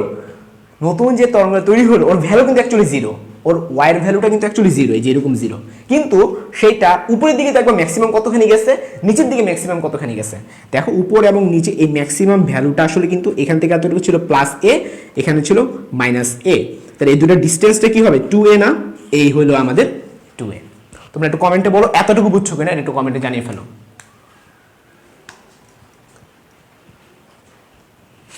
কমেন্ট একটু বলো ভাই তাড়াতাড়ি।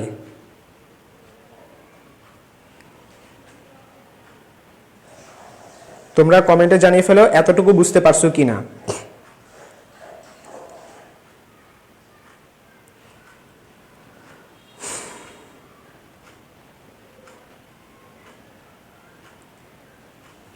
কমেন্টে জানিয়ে ফেলো এতটুকু বুঝতে পারছো কিনা।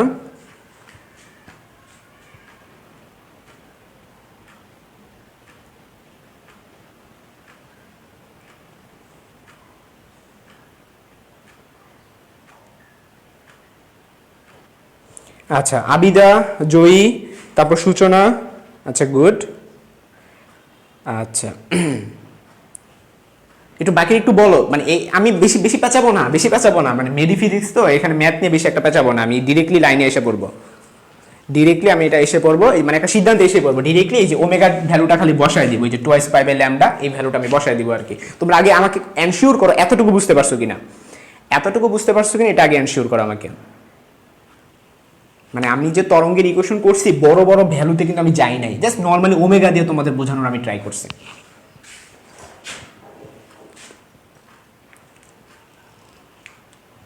এখানে যেটাকে আমি এক্স দেখছি, এই এক্স বলতে কিন্তু আসলে দশাকে বুঝাইছি, কিন্তু তোমরা এটা আবার ওই এক্সের সাথে মিলাই ফেলো না।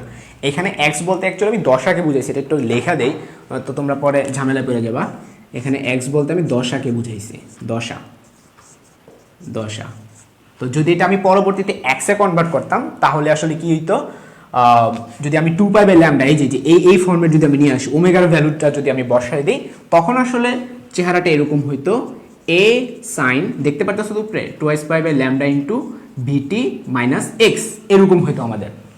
এই এক্স কিন্তু দশা না, এই এক্সটা হচ্ছে আমাদের কি পদ পার্থক্য, মানে পদটা আর কি। এখানে এক্স যেখানে আমি এক্স লিখছি, তোমরা চাইলে ডেল্টা লিখতে পারো, কোনো সমস্যা নেই। হ্যাঁ, তোমরা এখানে যদি ডেল্টা লিখো তো এখানে কিন্তু অ্যাকচুয়ালি ডেল্টার ফর্মেটটাই থাকবে। তো আমাদের তাহলে যদি টোয়াইস পাই বাই ল্যামডা আকার যদি লিখি উপরে, এই যে তার মানে y2 সমান সমান কত হবে, a sin twice pi by lambda into VT plus X. এই দুইটাকে যদি আমরা যোগ করি আলটিমেটলি এই ফর্মেটটাই আসবে, just twice pi by lambda এই আকারে আসবে। আমি ওই টোয়াইস পাই বাই ল্যামডা আকারে যদি লিখতাম এটা আরো এত বড় হয়ে যেত, তোমাদের দেখতে আরো বেশি ভয়ঙ্কর অবস্থা তৈরি হতো। সো আমি সেটা চাই নাই, আমি চাচ্ছি যে সিম্পলি তোমাদেরকে এটা দেখানোর জন্য। ওকে, তাহলে এটা আসলে দাঁড়াবে কিরকম, যে 2a সাইন, এই যে ওমেগার জায়গায় খালি লিখবা twice pi by lambda into VT, এই ওমেগার জায়গায় কি লিখবা, মানে ওমেগার ভ্যালুটা অ্যাকচুয়ালি বসায় দিবা, ওমেগার ভ্যালুটা বসায় দিলেই হয়ে যাবে। ওকে, তোমরা অনেকে বলছো যে বুঝে ফেলছো, গুড গুড গুড গুড। এইখানে এক্স বলতে আমি আরেকবার তোমাদের ক্লিয়ার করে দিই, আমি যাহাকে এক্স লিখেছি তাহা এখানের এক্সটা কিন্তু অ্যাকচুয়ালি ডেল্টা। হ্যাঁ, এটাকে তোমরা দশা পার্থক্য বলবা, দশা পার্থক্য।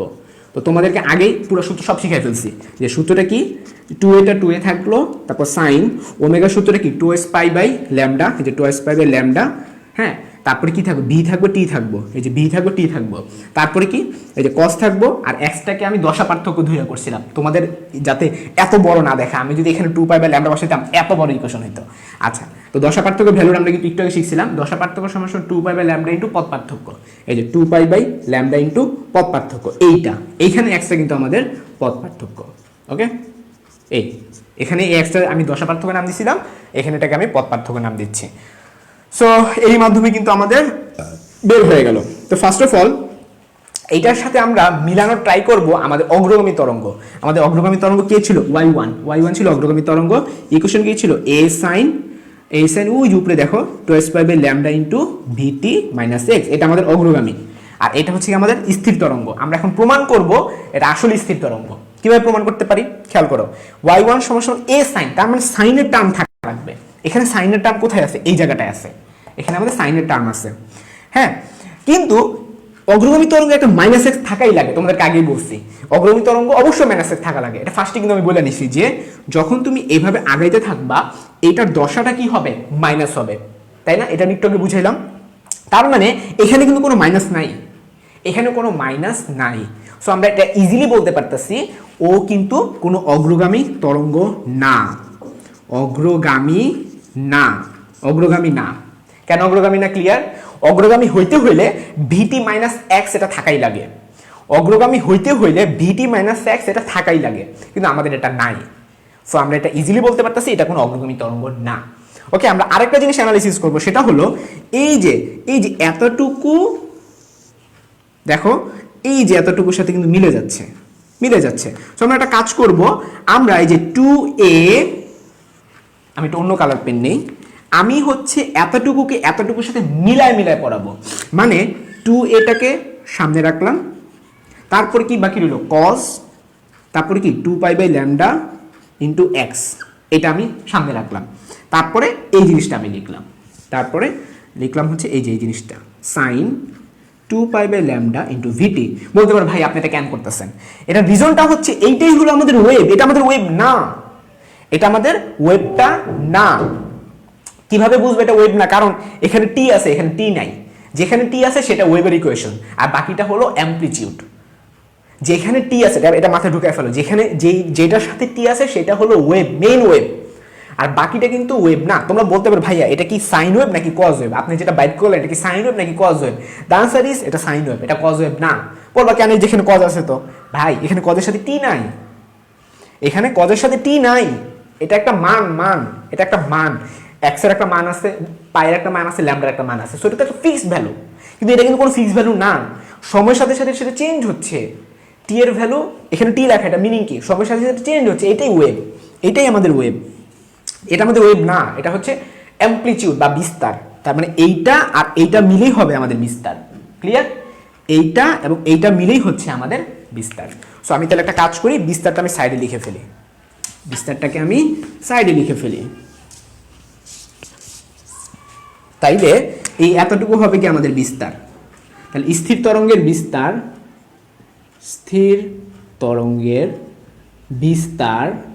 সমান সমান কত হবে, 2a cos 2 pi by lambda into X. সবাই কমেন্টে বলো এতটুকু বুঝছো কিনা।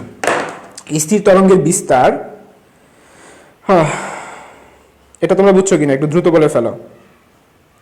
2a cos 2 pi by lambda into X. আমি হয়তো বা ম্যাথমেটিক্যাল বেশি চলে গেছিলাম, বাট আশা করি তোমাদের খুব কাজে লাগবে এটা।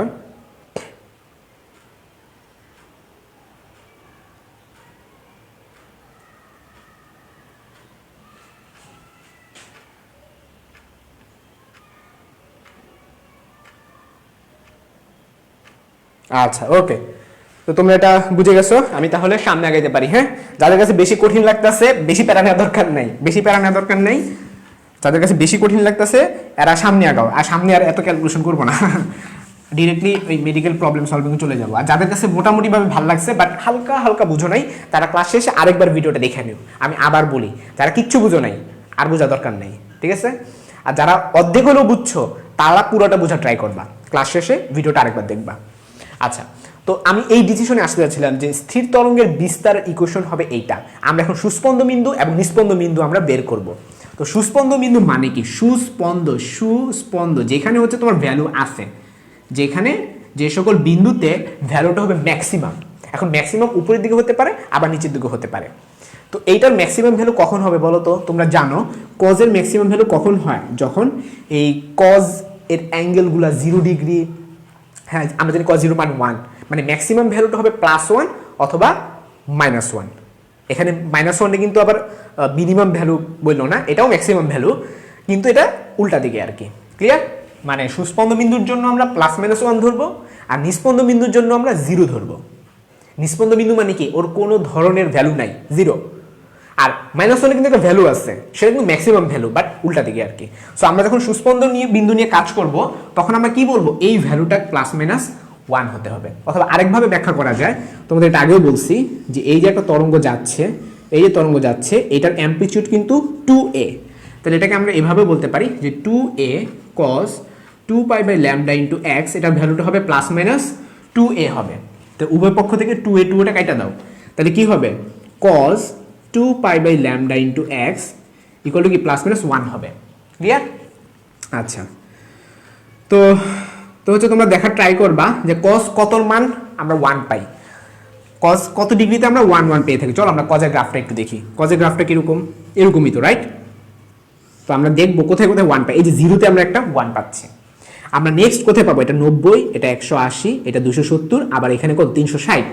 খেয়াল করে দেখো, মানে আমি যত আগাচ্ছি cos এর ভ্যালুটা, আমি আরেকবার বলি, 0তে আমি কত পাচ্ছি? ম্যাক্সিমাম ভ্যালু পাচ্ছি। ম্যাক্সিমাম ভ্যালু মানে আমি একবার 0 লিখলাম, 0তে আমি ম্যাক্সিমাম ভ্যালু পাচ্ছি। আবার হচ্ছে এই যে -1টাও কিন্তু একটা ম্যাক্সিমাম ভ্যালু, -1টাও কিন্তু একটা ম্যাক্সিমাম ভ্যালু, জাস্ট এটা নিচের দিকে আর কি। তাইলে 0তে একটা পাচ্ছি, 90তে তো আমরা পাচ্ছি না, 180তে কিন্তু আবার পাচ্ছি। হ্যাঁ, তাহলে আমরা 180 ডিগ্রি লিখতে পারি। তারপর এখানে কত? 270, আবার এখানে কত? 360, 360 আবার আমরা পাচ্ছি।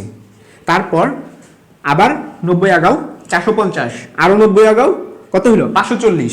আর তো করার দরকার নেই। বুঝতে পারতেছো যে অ্যাকচুয়ালি এটা কিন্তু 180 180 180 করে যোগ হচ্ছে। তাইলে এটাকে আমরা এভাবে লিখতে পারি যে cos 2π/λ × x, এখানে একটা cos লিখে দিতে হবে। ওকে, এটাকে আমরা কি লিখতে পারি? cos, এটাকে আমি ফরম্যাট বানাতে চাইতেছি যে এটা তো সব পাই করে আগাইতেছে। তাহলে কি লেখা যায়? cos লিখলাম, প্লাস কত লিখবো? এখানে তো +- লেখা দরকার নাই, পাই লিখবো। পাই যে লিখবো, সামনে একটা n লিখে দিলে ভালো হয় না? কারণ n এর মান যদি একবার আমি 0 বসাই তখন 0 হবে, n এর মান যদি 1 বসাই 180 হবে, n এর মান যদি আমি 2 বসাই 360 হবে, n এর মান যদি আমি 3 বসাই 540 হবে। মিলতেছে? ক্লিয়ার? সো এটা কিন্তু আমাদের মিলে যেতেছে। সো এটাকে আমরা কি লিখতে পারি? cos n পাই। ওকে, এখানে আমরা লিখে দিতে হবে n কি বাস্তব সংখ্যা হতে হবে, ন্যাচারাল নাম্বার হতে হবে, বাস্তব সংখ্যা ন্যাচারাল নাম্বার। ওকে, তাহলে আমরা এটা কিভাবে লিখতে পারি যে 2π/λ × x = n পাই, বা তাও তুমি উভয় পক্ষ থেকে চাইলে পাই কেটে দিতে পারো। তারপরে কি হবে? x এর ভ্যালুটা আমরা চাইলে বের করে ফেলতে পারি। x = λ ওই পাশে চলে যাবে, n λ / 2। এইটা আমার বের হইতেছে। তো এটাকে চাইলে আমি λ/4 এর গুণিতক আকারে যদি আমি বের করি, λ/4, λ/2 ছিল, আমি এটাকে λ/4 বানাইলাম ইচ্ছা করে। তাহলে এখানে আমার 2n লিখতে হবে। এই যে দেখো 4 আর 2 কাটাকাটি করলে কি হবে? নিচে 2 হবে, হ্যাঁ, আর উপরে n λ ছিল, উপরে n λ। সো আমরা বলতে পারি এটা λ/4 এর জোড় গুণিতক। আমরা এটা বলতে পারতেছি এটা λ/4 এর কিন্তু কি গুণিতক হবে? জোড় গুণিতকে কিন্তু আমরা সুস্পন্দ বিন্দুগুলা পেয়ে যাচ্ছে। তাড়াতাড়ি বলে ফেলো, বুঝছো কিনা? λ/4 এর জোড় গুণিতকগুলোতে কিন্তু আমরা সুস্পন্দ বিন্দু পাবো। মানে এটার মিনিংটা কি? এটার মিনিংটা হচ্ছে λ/4 এ ম্যাক্সিমাম ভ্যালু থাকবে। হ্যাঁ, উপরের দিকে হতে পারে, নিচের দিকেও সেটা হতে পারে। λ/4 এ সেটা ম্যাক্সিমাম ভ্যালু থাকবে, সেটা উপরের দিকেও হতে পারে, নিচের দিকেও হতে পারে। একটু কমেন্টে দ্রুত বলে ফেলো। আমি এখন নিস্পন্দ বিন্দুতে চলে যাচ্ছি।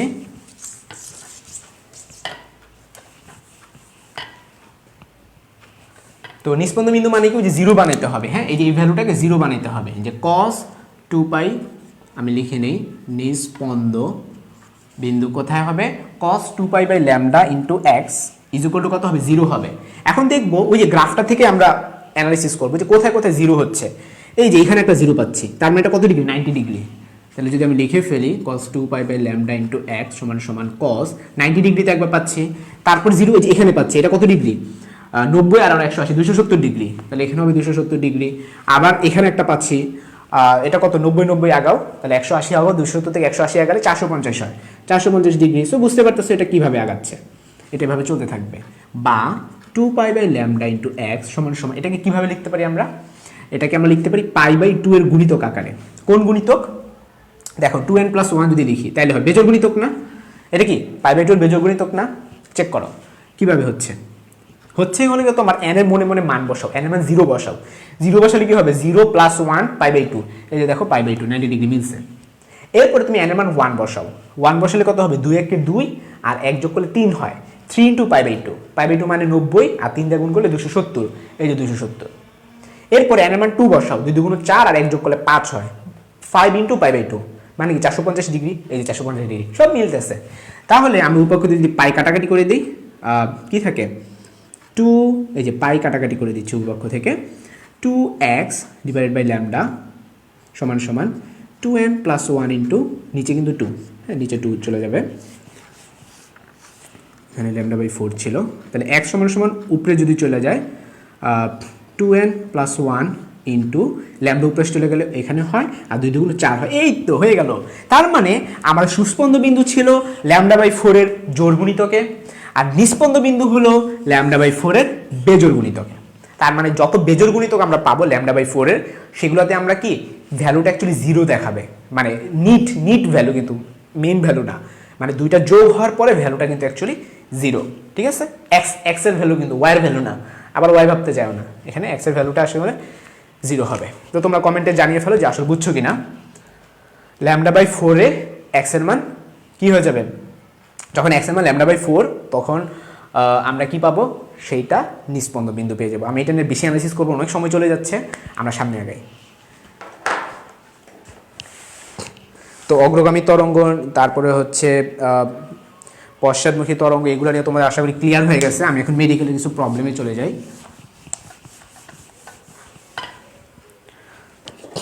সেটা হলো MBBS 6-7 আসছে একটা প্রশ্ন, আচ্ছা অনেকবার আসছে, অগ্রগামী তরঙ্গের বৈশিষ্ট্য নয়, অগ্রগামী তরঙ্গের বৈশিষ্ট্য, এগুলো কিন্তু অনেকবার মেডিকেলে আসছে। ওই যে আমি তোমাদের বৈশিষ্ট্য করতে বলছিলাম না 10টা পয়েন্ট, এগুলো মেডিকেলের জন্য খুব ইম্পর্টেন্ট, ঠিক আছে। আমি তোমাদের একটা দেখাই,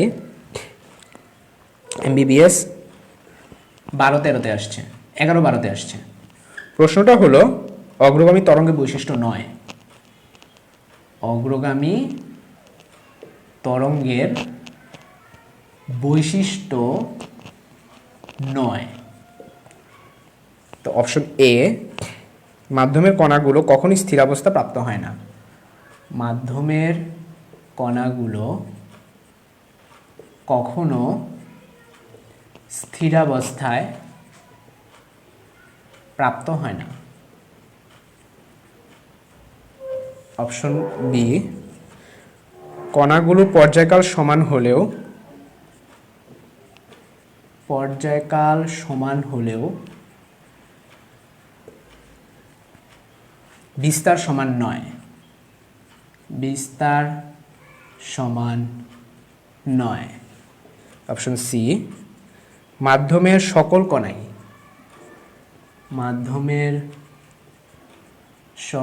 কণাই পর্যাবৃত্ত গতি লাভ করে, পর্যাবৃত্ত গতি লাভ করে। আর অপশন ডি বলছে মাধ্যমের কণাগুলোর দশা, মাধ্যমের কণাগুলোর দশা এক কণা থেকে অন্য কণায় সঞ্চিত হয়, এক কণা থেকে অন্য কণায় সঞ্চিত হয়। চলো এটা আমরা অ্যানালিসিস করি, এটা আসল ঘটনা কি বলছে। অগ্রগামী তরঙ্গের বৈশিষ্ট্য নয়, তো প্রথম বৈশিষ্ট্য কি, মাধ্যমের কণাগুলো কখনো স্থির অবস্থা প্রাপ্ত হয় না।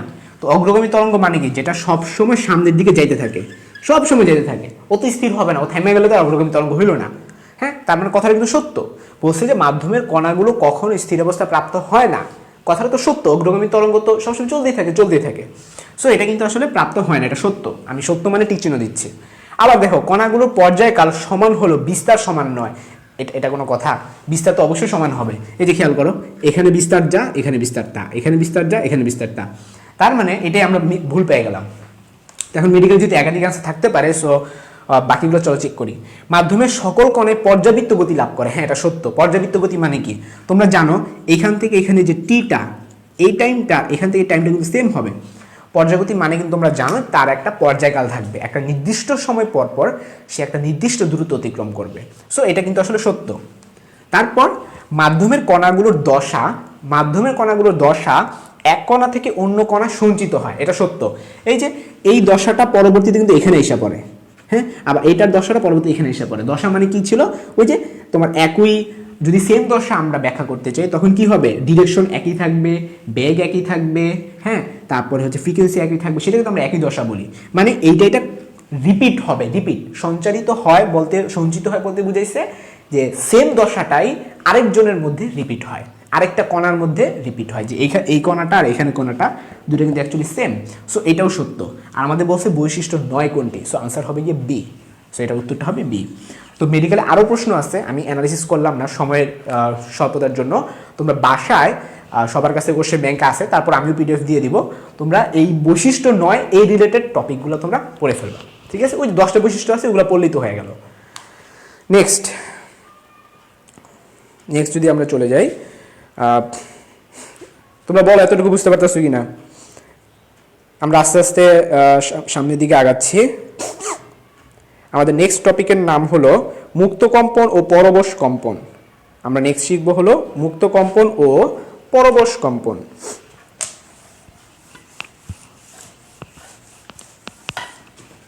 এটা একটা পার্থক্য আছে, সেই পার্থক্যটা আমরা শিখব। টপিকের নাম হলো মুক্ত কম্পন ও পরবশ কম্পন।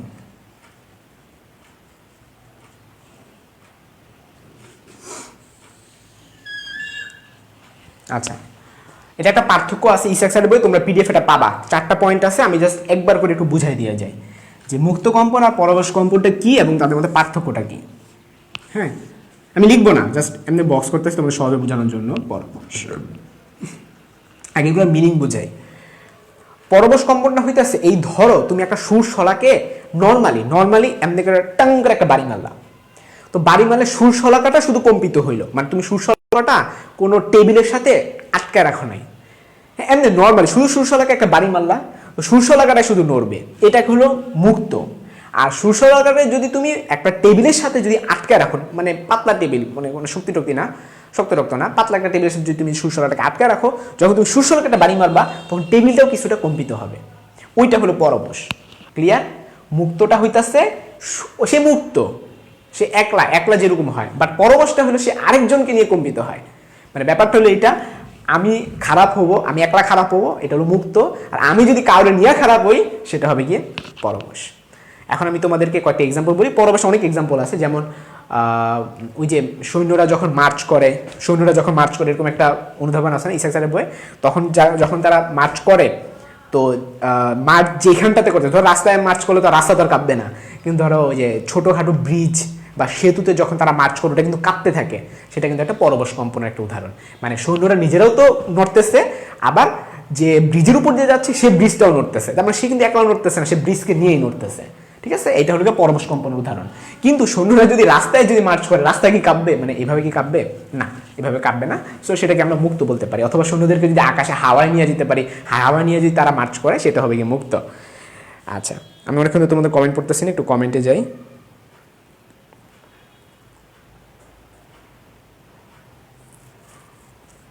আচ্ছা, আমাদের সাথে এখন 28 জন যুক্ত আছে, গুড।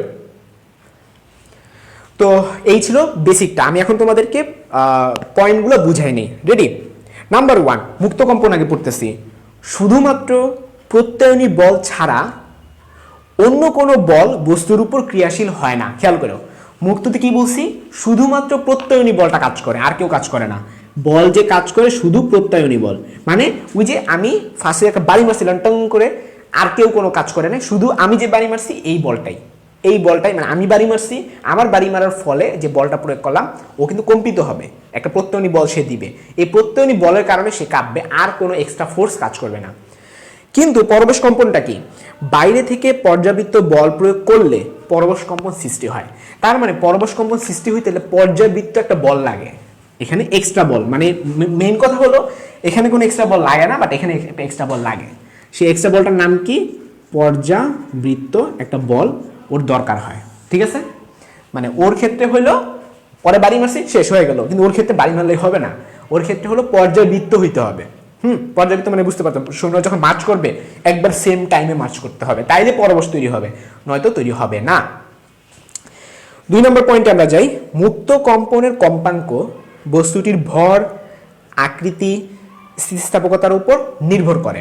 এখানে কি বলছে, মুক্ত কম্পনের কম্পাঙ্ক কিসের কিসের উপর ডিপেন্ডেন্ট, এম এর উপর ডিপেন্ডেন্ট, আকৃতির উপর ডিপেন্ডেন্ট, হ্যাঁ, আর স্থিতিস্থাপকতার উপর ডিপেন্ডেন্ট। আর পরবেশে বলতেছে যে পরবেশ কম্পনের কম্পাঙ্ক বস্তুর উপর প্রযুক্ত পর্যাবৃত্ত বলের কম্পাঙ্কের সমান। বুঝো নাই, যেমন আমি হলাম সৈন্য, আমি মার্চ করতেছি একটা ওই যে চট্টগ্রামের রাঙামাটির ঝুলন্ত সেতুতে, তো আমি যখন মার্চ করব, আমি যে মার্চ করতেছি একটা নির্দিষ্ট সময় পর পর, তারপর একটা টি আছে, তার মানে আমি একটা পর্যাবৃত্ত বল প্রয়োগ করতেছি।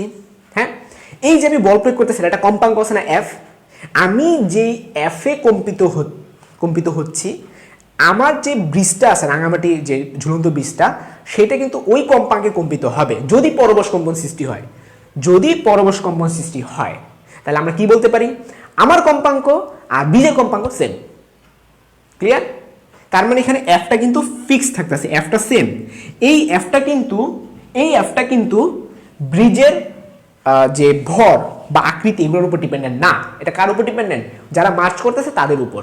সহজ বাংলা ভাষায় বলি, এইটা এম আর আকৃতির উপর ডিপেন্ডেন্ট, এটা কিন্তু অ্যাকচুয়ালি ডিপেন্ডেন্ট না, এটা আসলে যে মার্চ করতেছে তার ফ্রিকোয়েন্সি সমান হয়ে যাবে।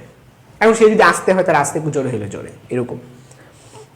3 নম্বর পয়েন্ট হলো, এখানে বসে বাধাজনিত বলের ক্রিয়ায় বস্তুর মুক্ত কম্পন আস্তে আস্তে কমে যায়। মানে এটা আস্তে আস্তে কি হয়ে যায়, এই যে এটা আস্তে আস্তে এইভাবে কমে যায়। এটা তো খুব নর্মাল একটা ব্যাপার, তুমি একটা সুরসা লাগানে যে একটা বাড়ি মারো, এটা কি সারাদিন কি জোরে জোরে চলবে না, এটা আস্তে আস্তে আস্তে কমে যাবে। কিন্তু পরবশটা কি হয়, প্রযুক্ত পর্যাবৃত্ত বল বস্তুর উপর যতক্ষণ ক্রিয়া করে পরবশ কম্পন ঠিক সেমভাবে ততক্ষণ স্থায়ী থাকে। মানে কি, মানে হচ্ছে ওকে তো তুমি একবার বাড়ি মারো শেষ, কাজ শেষ, এটা আস্তে আস্তে আস্তে আস্তে কমে যাবে। বাট ওটা হলো তুমি যতক্ষণ পর্যাবৃত্ত বল দিবা ততক্ষণ সেম ভাবে দুলতে থাকবে। মানে এটা এরকম না যে আস্তে আস্তে আস্তে হয়ে যাবে, না, তুমি যদি মার্চিং থামাই দাও, আস্তে যদি হঠাৎ করে থামাই দাও ওইটাও থামা যাবে। তাহলে এটার সাথে পার্থক্য বুঝতে পারছো, এটা হলো হঠাৎ থামে না, এটা আস্তে আস্তে আস্তে আস্তে থামে। আর পরবশটা হলো এটা কিন্তু হঠাৎ থেমে যাবে যদি তুমি পর্যাবৃত্ত বলটাও থামাই ফেলো। লাস্ট পয়েন্টটা হলো মুক্ত কম্পনের বিস্তারটা কম হয়, মানে যে এই ভ্যালুটা কম হয়, আর পরবশটা অনেক বড় হয়ে থাকে আর কি, যেরকম টাইপের বড় হয়। আচ্ছা, তোমরা কমেন্টে জানো বুঝছো কিনা, আমি একটু পানি খেয়ে নিই। তোমরা কমেন্টে জানাও বুঝতে পারছো কিনা।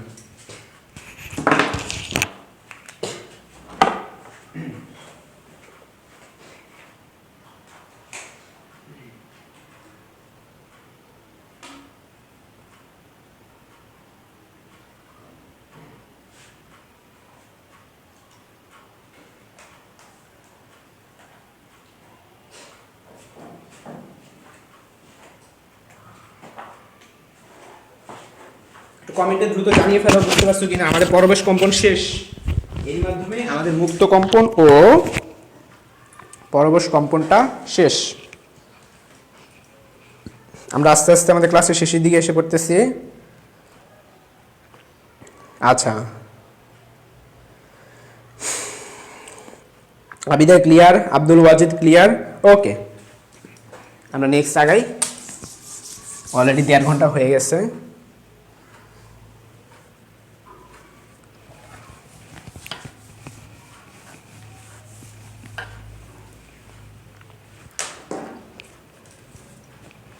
নেক্সট যে আমরা টপিকটা পড়বো সেটা আসলে কোনটা, অনুনাদ। অনুনাদ এখন আমরা পড়বো। অনুনাদের সংজ্ঞাটা তোমাদেরকে একটু বুঝাই। হ্যাঁ, কোনো বস্তুর উপর প্রযুক্ত পর্যাবৃত্ত বলের কম্পাঙ্ক বস্তুটির স্বাভাবিক কম্পাঙ্কের সমান হলে বস্তুটি সর্বোচ্চ বিস্তারে তখন কম্পিত হয়। এই কম্পনকে আমরা অনুনাদ বলতেছি। খেয়াল করো কিন্তু, কোনো বস্তুর উপর পর্যাবৃত্ত বলের কম্পাঙ্ক বস্তুটির স্বাভাবিক কম্পাঙ্কের সমান হলে, মানে এটা কিন্তু আসলে পরবশ অনুনাদ এই দুটার মধ্যে বেশি পার্থক্য তুমি বুঝতে পারবা। যে ওই যে একটা এক্সাম্পল আছে মা এবং শিশুর, একটা এক্সাম্পল তোমাদেরকে পড়ে শোনাই। মা যখন বাচ্চাকে দোলনায় রেখে দোল দেয় তখন বাচ্চা কখনো ঘুমিয়ে পড়ে আবার কখনো ঘুমায় না। দোলনার কম্পন এবং বায়ুতে অবস্থিত যে কণাগুলো আছে না, এই দুইটার কম্পন যদি সমান হয়ে যায়, যে দোলনা কম্পন, যে দোলনা দুলতেছে আর বাতাসে যে বায়ু আছে এইটার কম্পনটা যদি সমান হয়ে যায় তখন বাচ্চা আরাম অনুভব করে এবং অল্পক্ষণের মধ্যে ঘুমিয়ে যায়। ঠিক আছে। আবার এই যে সৈনিকরা যে মার্চ করে, এইটাও একটা সেম একটা এক্সাম্পল। এই ক্ষেত্রেও কিন্তু অনুনাদ তৈরি হয়ে থাকে। অনুনাদ নলের বায়ুস্তম্ভের উপর একটি কম্পমান সুরশলাকা যদি আমি রাখি, মানে একটা সুরশলাকা আমি কোথায় রাখলাম, যে অনুনাদ স্পন্দিত হচ্ছে সেখানে যদি আমি রাখি তখন সুরশলাকাও কম্পিত হবে আর আমাদের যে বায়ুস্তম্ভটা রাখছি ওটাও কম্পিত হবে, যদি দুটা ফ্রিকোয়েন্সি যদি সেম হয়ে যায়। মানে ফ্রিকোয়েন্সি সেম হইতে হবে। এখানে শর্তকটা কি, যে ফ্রিকোয়েন্সি ফিক্সড অনুনাদের ক্ষেত্রে, অনুনাদের ক্ষেত্রে কি ফ্রিকোয়েন্সিটা ফিক্সড হবে। ঠিক আছে। যদি হয়ে যায় তখন সেটাকে আমরা অনুনাদ বলছি। আর ফ্রিকোয়েন্সি ফিক্সড হয়ে গেলে তখন বাচ্চা কিন্তু খুব আরাম অনুভব করে। আবার অন্যান্য এক্সাম্পল দিকে যদি তুমি তাকাও, যেমন অনেক সুন্দর সুন্দর যে মানে গিটারিস্টরা যে গিটার বাজায়, তো তোমরা দেখবা এত সুন্দর সুন্দর সাউন্ড কেন ক্রিয়েট হয়, এটা নিয়ে একটু পরে আমরা অ্যানালাইসিস করবো। হারমোনিক সুর তৈরি হয় দেখে। তো হারমোনিক সুর তৈরি বাদেও তোমরা জানো গিটারের পুরো জিনিসটার মধ্যে পুরো ফুল তরঙ্গের কাজ, পুরো ফুল হারমোনিক মোশন আছে। হ্যাঁ, এগুলো পুরো কাজে লেগে থাকে। আর ফ্রিকোয়েন্সির অনেক ব্যাপার আছে। তোমাদেরকে আজকে একটা অ্যাপের কথা বলি, যে অ্যাপটার মাধ্যমে তোমরা চাইলে তোমাদের ফ্রিকোয়েন্সিটা টেস্ট করতে পারবে, যে ফ্রিকোয়েন্সি বাড়লে কীরকম হয় আর কমলে কীরকম হয়। এটা কিন্তু একটা অ্যাপ আছে। তো আমি তোমাদেরকে যদি একটুখানি বলি, এটা জাস্ট 1 মিনিট লাগবে আর কি। এই অ্যাপ লাগবে না, তোমরা ইউটিউবে যদি তোমরা সার্চ দাও ফ্রিকোয়েন্সি টেস্ট, তোমাদের আজকে দেখায় 1 মিনিট ফ্রিকোয়েন্সি টেস্ট। ঠিক আছে। আমি এখন একটা ভিডিও ছাড়বো। তো মানুষের ফ্রিকোয়েন্সি যে শূন্য, আমরা তো জানি 20 থেকে 20,000 হার্জ, এটা আমরা আজকে প্রুফ করব। রেডি? এই যে আমি একটা ভিডিও ছাড়তেছি, ইউটিউবে। এই যে দেখো কি লেখা, সিগন্যাল ফ্রিকোয়েন্সি 24 হার্জ। আমি যদি একটুখানি ফোকাস করি, ফোকাস মনে করা হয় নাই, অটো, ওকে, এখনই ফোকাস। দেখো কি লেখা, সিগন্যাল ফ্রিকোয়েন্সি 24 হার্জ।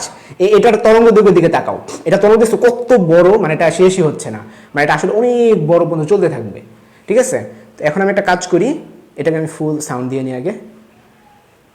এটা আসলে বলো, এটা দেখো আগে টপিকটার নাম কি, 20 hertz to 20 kilo hertz human audio spectrum. আমরা তরঙ্গগুলো অ্যানালাইসিস করবো, তরঙ্গগুলো দেখতে কেমন হয়, মানে বিভিন্ন ফ্রিকোয়েন্সি তরঙ্গগুলো দেখতে কেমন হয়। ছাড়লাম, উপরে ভ্যালুর দিকে তাকাও, কোনো আওয়াজ শুনতে পাও? কোনো আওয়াজ শুনতে পাচ্ছ না? আমি কিন্তু ফুল সাউন্ড দিয়ে রাখছি। এই যে দেখো, তো তরঙ্গ দৈর্ঘ্যের দিকে তাকাও, এই যে দেখো তরঙ্গ দৈর্ঘ্য দেখছো কেমন হয়েছে, আগে কিরকম ছিল। ফ্রিকোয়েন্সি বাড়তেছে, ফ্রিকোয়েন্সি বাড়লে তরঙ্গ দৈর্ঘ্য কি হয় বলো তো, কমতে থাকে, তরঙ্গ দৈর্ঘ্য কমতে থাকে। আমি আরেকটু দেখাই,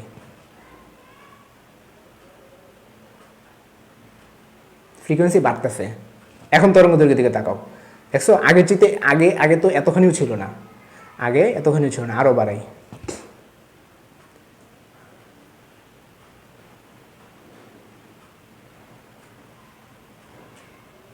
ফ্রিকোয়েন্সি বাড়তেছে, এখন তরঙ্গ দৈর্ঘ্য দেখো, একটা দুইটা, এটা কিন্তু তৈরি হয়ে গেছে।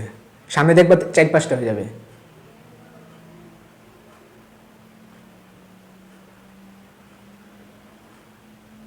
একটা সাউন্ড শুনতেছো?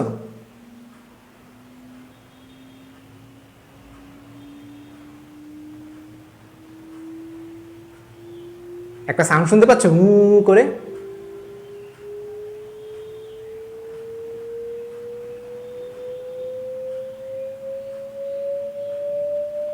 এটা মোবাইল থেকে আসতেছে সাউন্ডটা।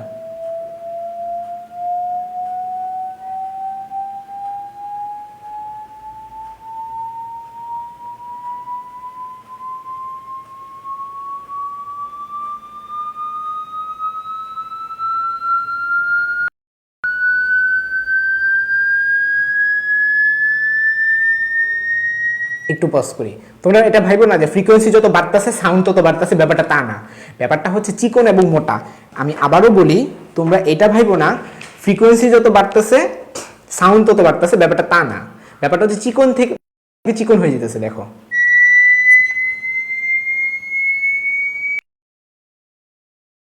আর দেখো তরঙ্গ দৈর্ঘ্যের অবস্থা দেখো কতগুলো তৈরি হয়ে গেছে। ফ্রিকোয়েন্সি বাড়তেছে আর এখানে অনেকগুলা ওয়েভ তৈরি হয়ে গেছে। তার মানে এই এতটুকু এতটুকু কি হলো, ছোট হয়ে গেল না? মানে একটা পূর্ণ কম্পন হইতে আগে দেখছিলা এই হইতে অনেক বড় একটা জায়গা লাগছিল, তার মানে ল্যামডার মানটা কিছু অনেক বেশি ছিল। বাট এখনকার দেখো একটু জায়গা লাগতেছে, তার মানে কি ল্যামডা কমে গেল। আগে ফ্রিকোয়েন্সি ছিল যে 10-12 এর পর এফটা আস্তে আস্তে বাড়তে বাড়তে 2600 হয়ে গেছে। 2600 যখন হইলো তখন দেখো ল্যামডা ভ্যালুটা অনেক ছোট হয়ে গেছে আর সাউন্ডটা দেখো তীক্ষ্ণ হয়ে যেতেছে। মানে দেখো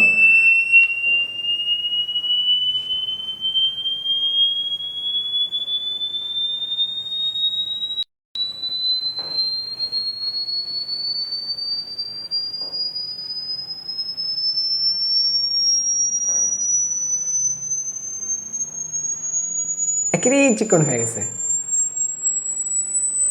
আর ওয়েবের অবস্থা দেখো কতগুলো ওয়েব তৈরি হয়ে গেছে, তার মানে ল্যামডা অনেক কমে গেছে। ফ্রিকোয়েন্সি কত হয়ে গেছে, 8000 হয়ে গেছে। 20000 হইলে আমরা শুনতে পারি না, এটা তো জানোই।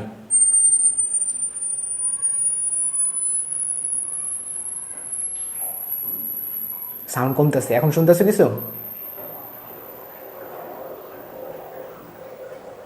ওটা আলাদা, এখন যে আওয়াজটা শুনলে এটা আলাদা বাহিরের আওয়াজ। দেখো কোনো সাউন্ড নাই এখন। এই যে 19,000 কোনো সাউন্ড শুনো নাই। আমি বলি, আমি এই যে 17,000 থেকে আমি আর সাউন্ড শুনি না। এই যে 12,000। আচ্ছা দাঁড়াও, এটা আমি মাইকের কাছে নিই, হ্যাঁ দেখি তোমরা শুনো কিনা। 10,000, 11,000, 13,000, 15,000। দেখছো কোনো সাউন্ড নাই। তোমরা মনে এখন আর শুনতেছো না কিছু। আমি একবারে মাইকের সামনে আমার মোবাইলটা নিছি, শেষ। মানে ব্যাপারটা দাঁড়াইলো যখন 15,000 হয়ে গেছে আমি আমার মোবাইলটা একবারে মাইকের এখানে ধরছিলাম, তোমরা কিন্তু কিছু শুনতে পাও নাই। হ্যাঁ মানে আমি হাই 16,000 পর্যন্ত শুনতে পারছিলাম আর কি। মানে মানুষের শ্রাব্যতার সীমা আমরা জানি 20 থেকে 20,000 হার্জ।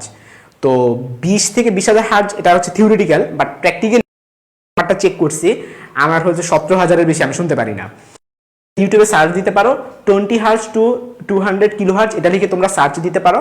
সার্চ দিয়ে তোমরা দেখো তোমাদের শ্রাব্যতার সীমা কত, তোমরা সেটা চেক করতে পারো। আমি এটা দেখানোর উদ্দেশ্যটা হলো তোমাদেরকে ওয়েবটা বোঝানো, যে তরঙ্গ যে তৈরি হইতাছে সেই তরঙ্গটা এফ বাড়লে ল্যামডার কি অবস্থা হয় সেটা বোঝানোর জন্য। ক্লিয়ার? আমি একটু তোমাদের কমেন্ট দেখি।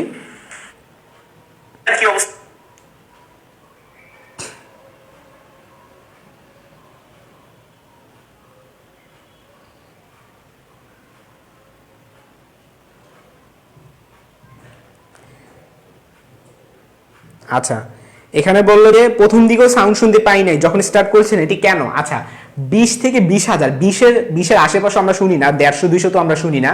মানে 20 থেকে 20,000 থিওরিটিক্যাল, বাট অ্যাকচুয়ালি কিন্তু এটা হয় না, কারণ এটা মানুষ পার্সন টু পার্সন ভ্যারি করে থাকে আর কি। ধরো কিছু কিছু মানুষ আছে তারা খুব ভালো কানে শুনে, তো তারা যদি বড় হেডফোনগুলো আছে না, বড় হেডফোনগুলো নিয়ে যদি একবারে পুরো রুম যদি নিস্তব্ধ করে যদি শুনে, তাহলে দেখবা যে তারা কিন্তু ওই প্রথম দিকে তোমরা শুনতে পারো না। রিজন অনেক আছে। 1 নাম্বার হলো এটা মোবাইলে ছাড়ছি, 2 নাম্বার হলো এটা মাইকের সামনে রাখি নেই, হ্যাঁ এই জন্য শুনতে পাও নাই। আমিও শুনতে পারি না, আমিও অনেক ট্রাই করছি। আমি 100 হার্জের নিচে আমি শুনতে পারি না। আমি ফার্স্ট শুনতে পারছি মনে হয় 300-400 হার্জে। তোমরা এটা বাসায় চেক করো, তোমাদের শ্রাব্যতার সীমা কত হার্জ থেকে কত হার্জ এটা তোমরা চেক করে নিতে পারো, ঠিক আছে? আচ্ছা হ্যাঁ 15K গিয়ে পর্যন্ত আমি শুনতে পারছিলাম আর কি। আচ্ছা ওকে, তো আশা করি তোমরা বুঝে ফেলছো। আচ্ছা আমি যেখানে ছিলাম ওই অনুনাদের ব্যাপারটাতে আমি একটু ছিলাম, যে পরবেশ কম্পনের ক্ষেত্রে আমি কি বলতেছিলাম, ওই যে তানপুরা, সেতার, বেহালা এগুলো ছিল পরবেশের কিছু উদাহরণ। আমি পরবেশরটা এক্সাম্পলগুলো তোমাদের পুরোপুরি দেই নাই। একটু আগে যেটা বুঝেছিলাম সেটা কি ছিল, মুক্ত কম্পন আর পরবেশ কম্পনের যে পার্থক্যগুলা। তো মুক্ত কম্পন আর পরবেশ কম্পনের পার্থক্যটা কি ছিল? মুক্ত কম্পন তুমি একবার খালি বাড়ি দিবা, ওটা খালি ওটার উপর কোনো এক্সট্রা কোনো বল প্রয়োগ হবে না। কিন্তু পরবশ কম্পন কি, ওর উপর একটা পর্যাবৃত্ত বল থাকতো। সেই পর্যাবৃত্ত বলের এক্সাম্পল কি হতে পারে? এক্সাম্পল হতে পারে যে গিটার যে বাজায় টং করে যখন বাড়ি দেয়, তখন কি হইতেছে, গিটারের তারটা আছে, এই তারটা কম্পিত হইতেছে, আর আশেপাশে যে বায়ু আছে বায়ু কম্পিত হইতেছে। হ্যাঁ, তো এখানে একটা ফ্রিকোয়েন্সি থাকতেছে। আর অনুনাদের ক্ষেত্রে পুরো সেম ঘটনা, কিন্তু পার্থক্যটা হইলো এখানে ফ্রিকোয়েন্সিটা ফিক্স থাকবে আর ওইখানে ফ্রিকোয়েন্সিটা ফিক্স থাকে না। আমি তোমাদেরকে ওইখানে সৈন্য মার্চ করে ওই এক্সাম্পলটা বলে ফেলছি, ওইটা আসলে বাদ দিয়ে তোমরা গিটারেরটা নিয়ে আসো। আমি একটু আরেকবার বলি তোমাদেরকে, আমি পারফেক্ট এক্সাম্পলটা দিতে পারি নাই। পরবেশ কম্পনে আমি তোমাদেরকে কি এক্সাম্পল দিয়েছিলাম, যে সৈন্য মার্চ করতেছে। হ্যাঁ, এটা অ্যাকচুয়ালি হবে কি অনুনাদের মধ্যে, আর পরবেশটা কোনটা, গিটারেরটার মধ্যে। আমি যে তোমাদেরকে এক্সাম্পল, তোমাদের যে পার্থক্যগুলো শিখাইছি ওটার মধ্যে পরবেশের মধ্যে যা যা শিখেছি সব কারেক্ট, শুধু উদাহরণটা আমি একটু ভিন্ন দিয়ে দিছি। উদাহরণটা আমার দেওয়া উচিত ছিল গিটারেরটা, যে গিটার যখন আমরা বাজাই তখন কি হয়, যে গিটারের তারটা কিন্তু আসলে কম্পিত হয় এবং আশেপাশে বাতাসটাও কম্পিত হয়। তো এখানে যে ফ্রিকোয়েন্সি একটা থাকবে, কিন্তু এটা ফিক্সড হবে কিনা এমন কোনো শর্ত নাই। কিন্তু অনুনাদের ক্ষেত্রে শর্তটা আছে যে ফ্রিকোয়েন্সিটা ফিক্সড থাকা লাগবে। এটা একটু কারেক্ট করে নেও। আমি আবারও বলি, আমি আগে যেখানে পড়াইছিলাম ওটা 100% কারেক্টলি পড়াই নাই, ওটা একটুখানি ঠিক করে নাও। ওইখানে ফ্রিকোয়েন্সিটা ফিক্স থাকবে না। হ্যাঁ, বাকি যা পড়াইছিস 4টা পয়েন্ট ঠিক ছিল, শুধু ফ্রিকোয়েন্সি ফিক্স থাকবে না। ফ্রিকোয়েন্সিটা ফিক্স থাকবে না, ফ্রিকোয়েন্সি থাকবে বাট ফিক্স থাকবে না। হ্যাঁ, মানে দুইটা জিনিস থাকবে, একটা হচ্ছে কি আমি যাকে বাড়ি মারতেছি, আর একটা হলো তার আশেপাশে যে কম্পিত হচ্ছে। তো আমি যাকে বাড়ি মারছি সে যে ফ্রিকোয়েন্সি আর ওর যে ফ্রিকোয়েন্সি, দুইটা যদি সেম হয়ে যায় তখন আমরা সেটাকে অনুনাদ বলবো। ক্লিয়ার? আমি ওখানে ভুলে তোমাদেরকে সৈন্য মার্চের উদাহরণটা বলে ফেলছিলাম, এটা অ্যাকচুয়ালি অনুনাদের মধ্যে হবে। আর পরবেশেরটার মধ্যে কি হবে, যে গিটার যে বাজায় সেটা কিন্তু পরবেশেরটা হয়। ক্লিয়ার? আচ্ছা, তো আশা করি তোমরা একটু কারেক্ট করে পড়ে নিবা। আমি কারেকশন করিয়ে দিলাম। তাহলে অনুনাদটা শেষ হলো। অনুনাদের 4টা বৈশিষ্ট্য আছে, এটা তোমরা পড়ে নিবা। যে খুবই সিম্পল, মুখে মুখে বলে দিই। একটা হচ্ছে যে তোমার যেহেতু পর্যাবৃত্ত, সো একটা টি থাকবে, তারপরে হচ্ছে গিয়ে একটা বিস্তার থাকবে, সর্বোচ্চ বিস্তার থাকবে। হ্যাঁ, আচ্ছা, সকল অনুনাদ কম্পন পরবশ কম্পন। এখানে কি বলছে খেয়াল করো, এই লাইনটা এখন বোঝায়। সকল অনুনাদ কম্পন পরবশ কম্পন। আমি যে একটুখানি ভিন্ন রকম পড়াই ফেলছিলাম, এটার রিজনটা একটুখানি দেখো। সকল অনুনাদ কম্পন পরবশ কম্পন, তোমাদের কি একটু আগে পড়াইছিলাম পরবশ কম্পন। হ্যাঁ, ওইখানে কি বলছিলাম, দুইজন থাকবে, একটা হচ্ছে যার উপর আমি প্রয়োগ করব, আর একটা হলো আশেপাশে যে কম্পিত হবে। তার মানে এটা মনে করো অবজেক্ট 1, এটা মনে করো অবজেক্ট 2। আর অনুনাদটা কি ছিল, অনুনাদটা ছিল এটাও সেম, এখানেও অবজেক্ট 1 থাকবে এবং অবজেক্ট 2 থাকবে। তো আমি এখানে মার্চের এক্সাম্পলটা দিই। ধরো এই হচ্ছে কি আমাদের সেতু, মানে ব্রিজ, আর এখানে মনে করো সৈন্যরা। তো ওকে আমি অবজেক্ট 1 নাম দিলাম, ওকে আমি অবজেক্ট 2 নাম দিলাম। তো মেইন হইতেছে ওদের ফ্রিকোয়েন্সি ফিক্সড থাকবে, আর ওর ফ্রিকোয়েন্সির উপর কোনো ধরনের নাই, শর্ত নাই। ফ্রিকোয়েন্সি থাকবে বাট ফিক্স নাকি ফিক্স না সেটা আমরা বলতেছি না। ঠিক আছে, ওর একটা ফ্রিকোয়েন্সি থাকবে। তার মানে আমরা কি বলতে পারি, ওর সকল অনুনাদগুলোই তো তাহলে পরবশ হইতেছে নাকি। ওই যে সকল ক্ষারক খান নয়, ব্যাপারটা এরকম। তো আমি তোমাদের একটু বুঝাই, ক্ষার এবং ক্ষারক, ওই এক্সাম্পলটা আমি টানি। আমরা জানি যত ক্ষারক আছে সবাই কিন্তু খান না, কিন্তু যত ক্ষার আছে সবাই কিন্তু ক্ষারক। এটা তোমরা সবাই জানো যে যত ক্ষার আছে সবাই ওর মধ্যে ইনক্লুডেড, কিন্তু যত ক্ষারক আছে সবাই কিন্তু ওর মধ্যে ইনক্লুডেড না। সেম ভাবে এটাও কল্পনা করো, এইখানে অনুনাদের মধ্যে দুইটা অবজেক্ট থাকে, ওর মধ্যে দুইটা অবজেক্ট থাকে, সো মিল আছে। অমিলটা কোথায়, অমিলটা হচ্ছে ও কিন্তু ফিক্সড হবেই, আর ও ফিক্সড হতেও পারে নাও হতেও পারে। তাহলে আমরা এটাকে এভাবে বলতে পারি না যে সকল অনুনাদ পরবশ কম্পন, মানে ওর ফিক্সড, ওর একটা হচ্ছে ফিক্সড, আর ও একটা ফিক্সড হতে পারে নাও হতে পারে। আমি যখন এক্সাম্পলটা আনছিলাম তখন আমি এই লাইনটা বলি নাই। হ্যাঁ, এই লাইনটা তখন বললে আরো ভালো হইতো, বাট এখন ক্লিয়ার করে দিছি যে পরবশের ক্ষেত্রে ফ্রিকোয়েন্সি ফিক্সড হতেও পারে নাও হতে পারে, কিন্তু অনুনাদের ক্ষেত্রে ফ্রিকোয়েন্সি ফিক্সড হবেই। ফিক্সড মানে বুঝতে পারতেছো যে প্রথম অবজেক্ট এবং দ্বিতীয় অবজেক্ট ওদের মধ্যে ফ্রিকোয়েন্সিটা সমান হবে। ক্লিয়ার? তার মানে সকল অনুনাদ কম্পন পরবশ কম্পন, কিন্তু সকল পরবশ কম্পন অনুনাদ কম্পন নয়। আমি জানি না কতখানি বুঝতে পারছি, একটু কমেন্টে জানিয়ে ফেলো বুঝছো কিনা, কমেন্টে জানিয়ে ফেলো বুঝতে পারছো কিনা। আমরা এখন শব্দের তীব্রতাতে চলে যাব, একটু দ্রুত জানিয়ে ফেলো বুঝতে পারছো কিনা।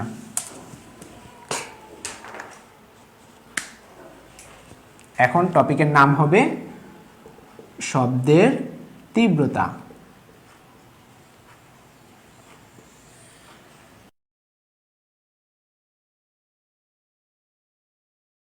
ডেসিবেল এগুলোর ব্যাপারটা একটু বলি, যে বিটা সমান সমান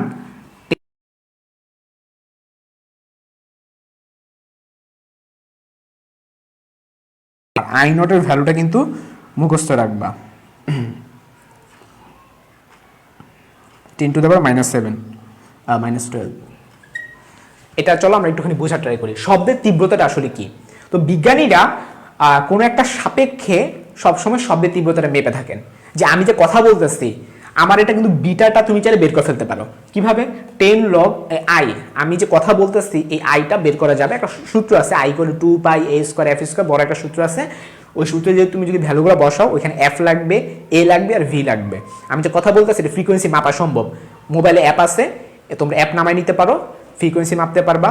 তারপরে এই যে তরঙ্গটা এটা অ্যামপ্লিটিউড কত বা বিস্তার কত এটাও মাপতে পারবা। আর শব্দের বেগ তো জানোই 332 হিসাব করে বসে দিলে তুমি আয়ের মানটা পেয়ে যাবা। হ্যাঁ, আয়ের মানটা তুমি নিজে ক্যালকুলেট করে ফেলতে পারবা। আর আই নোটের মানটা মুখস্থ, এটা হলো সাপেক্ষে, বিজ্ঞানের সবসময় এইটার সাপেক্ষে ক্যালকুলেশন করে থাকে। তো পরবর্তীতে এটাকে লক করা হয়, লক করে 10 দিয়ে গুণ করলে আমরা যে ভ্যালুটা পাবো এটা হলো ডেসিবেল। এটাকে কি বলবো আমরা? ডেসিবেলে বলবো। ঠিক আছে, এই হচ্ছে আমাদের তীব্রতার বেসিক। এখন ধরো দুইটার সাথে কম্পেয়ার করতে বললো, দুইটার সাথে মানে বুঝো নাই, আমি এখন একটা কথা বললাম করে চিৎকার দিলাম, এখানে আরেকবার বললাম, তো দুইটার ইন্টেন্সিটি কি ডিফারেন্ট না? তো তোমাকে যদি বলি বলো তো এই দুইটার মধ্যে কিভাবে অঙ্ক করবা, তখন নিচে আর আই নোট থাকবে না, তখন নিচে কি হবে? বিটা সমান সমান 10 log, নিচে হবে তুমি যার সাপেক্ষে নির্ণয় করবা, উপরে হচ্ছে তুমি যারটা নির্ণয় করবা। সো এখানে কিন্তু আর আই নোট থাকবে না। তো আমরা চলো একটা অঙ্ক করে ফেলি, দেখি মেডিকেলে আসছে কিনা, আইয়ের কোনো অঙ্ক আসছে কিনা। এরপর টানা তার আছে অবশ্য, কিন্তু আইয়ের কোনো অঙ্ক মেবি আসে নাই মেডিকেলে, আইয়ের কোনো অঙ্ক আসে নাই, বাট আমি তোমাদেরকে একটা করাই দিই। এরপর আমরা টানা তারে চলে যাব। ইসাক স্যারের বই থেকে আমি একটা অঙ্ক করাই, হ্যাঁ অনেকবার বোর্ডে আসছে, অনেকবার বইরা বইরা আসছে, এরকম একটা অঙ্ক করাই। কোনো জনসভায় শব্দের তীব্রতা, কোনো জনসভায় শব্দের তীব্রতা, শব্দের তীব্রতা 10 to the power -8 watt per metre square. শব্দের তীব্রতা লেভেল, শব্দের তীব্রতা লেভেল ডেসিবেলে নির্ণয় করো, ডেসিবেলে নির্ণয় করো, এই হলো আমাদের প্রশ্ন। তো আমরা সূত্রটা তো সবাই পারি যে তীব্রতা লেভেল বিটা, এটাকে কি বলে? শব্দের তীব্রতা লেভেল বলে এটাকে। ঠিক আছে, তো সূত্রটা কি? 10 log I divided by I naught. তো 10 log আই এর মান কত, যেটা প্রশ্নে দিয়ে দিছে 10 টু দ্য পাওয়ার -8, আর আই নট মানে কি 10 টু দ্য পাওয়ার -12, তাহলে কত হলো 10 log 10 টু দ্য পাওয়ার 4। তো লগের রুলস জানো, এটা সামনে এসে পড়ে, তাহলে 40 হবে আর কি। ঠিক আছে, 10 টু দ্য পাওয়ার 4 লগের রুলস জানো তো, যে 10 বেস 10 এর মান হইতেছে 1, এই 4টা সামনে এসে পড়লে 4 এর 10 গুণ হয় 40 হবে, আর লগ 10 বেস 10 এর মানটা হচ্ছে 1 মুখস্থ, তাহলে 40 × 1 = 40 হবে কি উত্তর। তোমরা একটু দেখে নাও, আমার ছায়ার জন্য মনে হয় দেখতে প্রবলেম হয়। ঠিক আছে, এরপর এখানে আরেকটা প্রশ্ন আছে যে শব্দের তীব্রতা যদি আমি 3 গুণ করি, শব্দের তীব্রতা 3 গুণ হলে নতুন তীব্রতা লেভেল কত হবে? এটা তোলা শেষ আশা করি তোমাদের।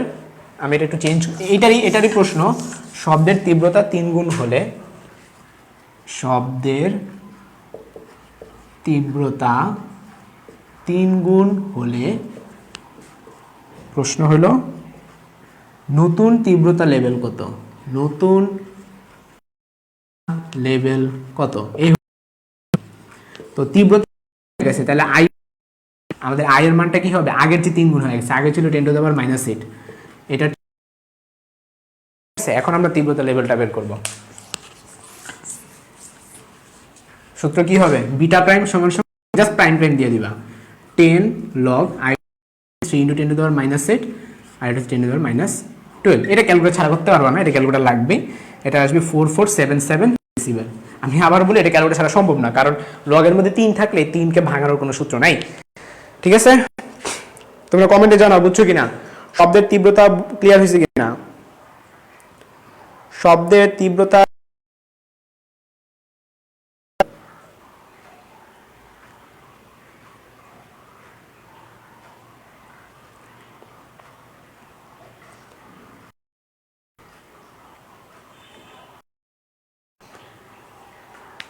শব্দের তীব্রতা ক্লিয়ার হয়েছে কিনা, আশা করি ক্লিয়ার হয়ে গেছে। গুড।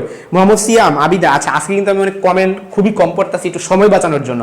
তোমরা প্লিজ কেউ মাইন্ড করো না, আজকে আমি অনেক কম কমেন্ট পড়ছি সময় বাঁচানোর জন্য, কারণ দেখতেছো ক্লাস কত লেন্দি হয়ে যেতেছে। আর বেশি টপিক নেই, আমি নতুন মানে আমি তরঙ্গের উপর অন্য কোনো ক্লাস রাখতে চাচ্ছি না। এটা রিজন অনেকগুলো আছে, ঠিক আছে? তোমরা আশা করি বুঝতে পারতেছো যে মানে অনেকগুলো চ্যাপ্টার আমার সব পড়ানোর ইচ্ছা আছে, বাট জানি না কতটুকু কি পারবো। তো যাই হোক, আমাদের নেক্সট টপিকটা হবে গিয়ে কি, নেক্সট টপিকটা হচ্ছে হারমোনিক্স বা সমমেল। এটাকে কি বলতেছি আমরা? হারমোনিক্স বা সমমেল। টপিকের নাম হচ্ছে হারমোনিক্স, হারমোনিক্স বা সমমেল। এটা কি, চলো আমরা একটু বোঝার ট্রাই করি।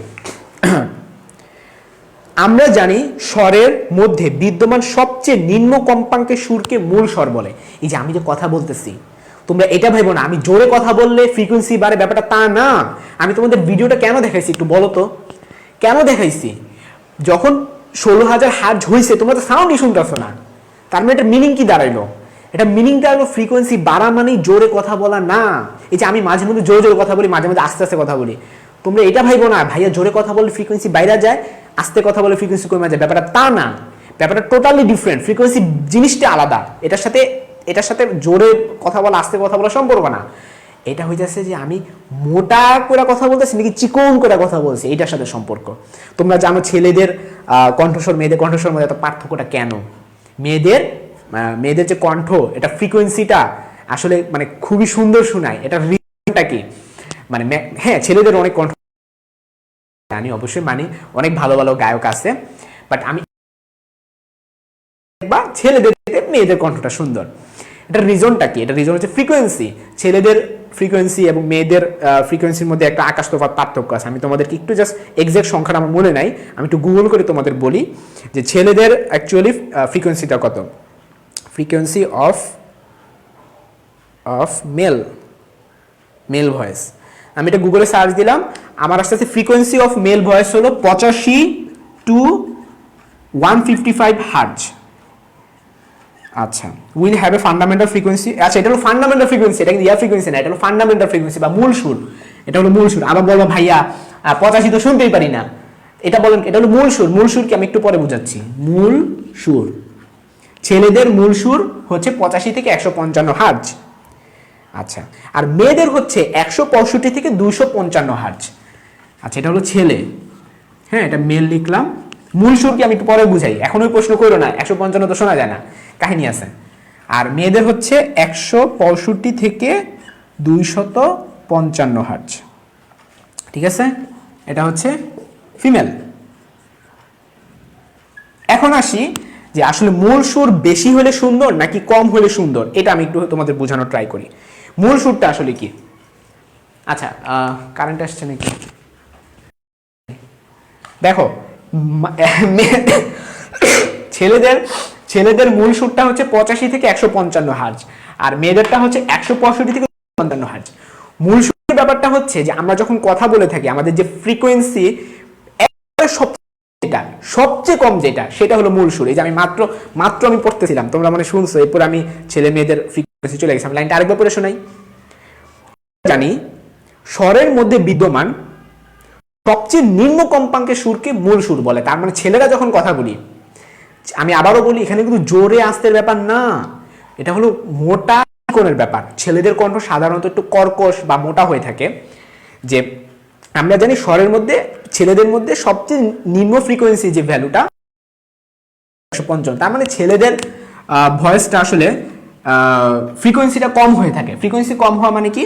তোমরা গ্রাফটা দেখছিলাম, ওই যে আমি যখন ইউটিউবে যখন ওপেন করলাম, তোমরা দেখছো ফ্রিকোয়েন্সি কম হওয়া মানে কি? এই লেন্থটা একটু বড় হওয়া, মানে ছেলেদের ক্ষেত্রে লেন্থটা এরকম বড় হয়, আর মেয়েদের ক্ষেত্রে লেন্থটা একটু ছোট হয়, মানে এই যে এরকম হয়ে যায় আর কি। বুঝতে পারতেছো? এটা হচ্ছে গিয়ে ছেলেদের আর এটা হচ্ছে মেয়েদের। তো মেয়েদের জন্য ফ্রিকোয়েন্সিটা বেশি হয়, ফ্রিকোয়েন্সিটা মূল সুরটা বড় হয়, তো এর ফলে ল্যামডাটা কম হয়। মেয়েদের ক্ষেত্রে ল্যামডাটা কম হয়, ছেলেদের ক্ষেত্রে ল্যামডাটা একটু বড় হয়। ঠিক আছে? আচ্ছা, আমি লাইনগুলো শেষ করি। কোনো স্বরে যেসব বিভিন্ন সুর থাকে তাদের মধ্যে যে সুরের কম্পাঙ্ক সবচেয়ে কম তাকে মূল সুর বলে বা ফান্ডামেন্টাল টোন বলে থাকে। অন্যান্য সুর যাদের কম্পাঙ্ক মূল সুরের চাইতে বেশি তাদেরকে উপসুর বলা হয়। তাহলে উপসুর কাকে বলে?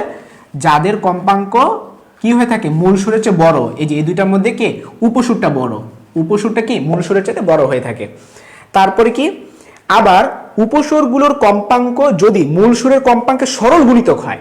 সরল গুণিতক মানে বুঝতে পারছো? ধরো যে কোনো একটা মেয়েরটা আমি নিলাম, একটা মেয়ের ধরো ফ্রিকোয়েন্সি হলো গিয়ে 200, একটা মেয়ের ফ্রিকোয়েন্সি হলো ফান্ডামেন্টাল ফ্রিকোয়েন্সি, আমি এফএফ লিখলাম, ফান্ডামেন্টাল ফ্রিকোয়েন্সি হচ্ছে 200 হার্জ।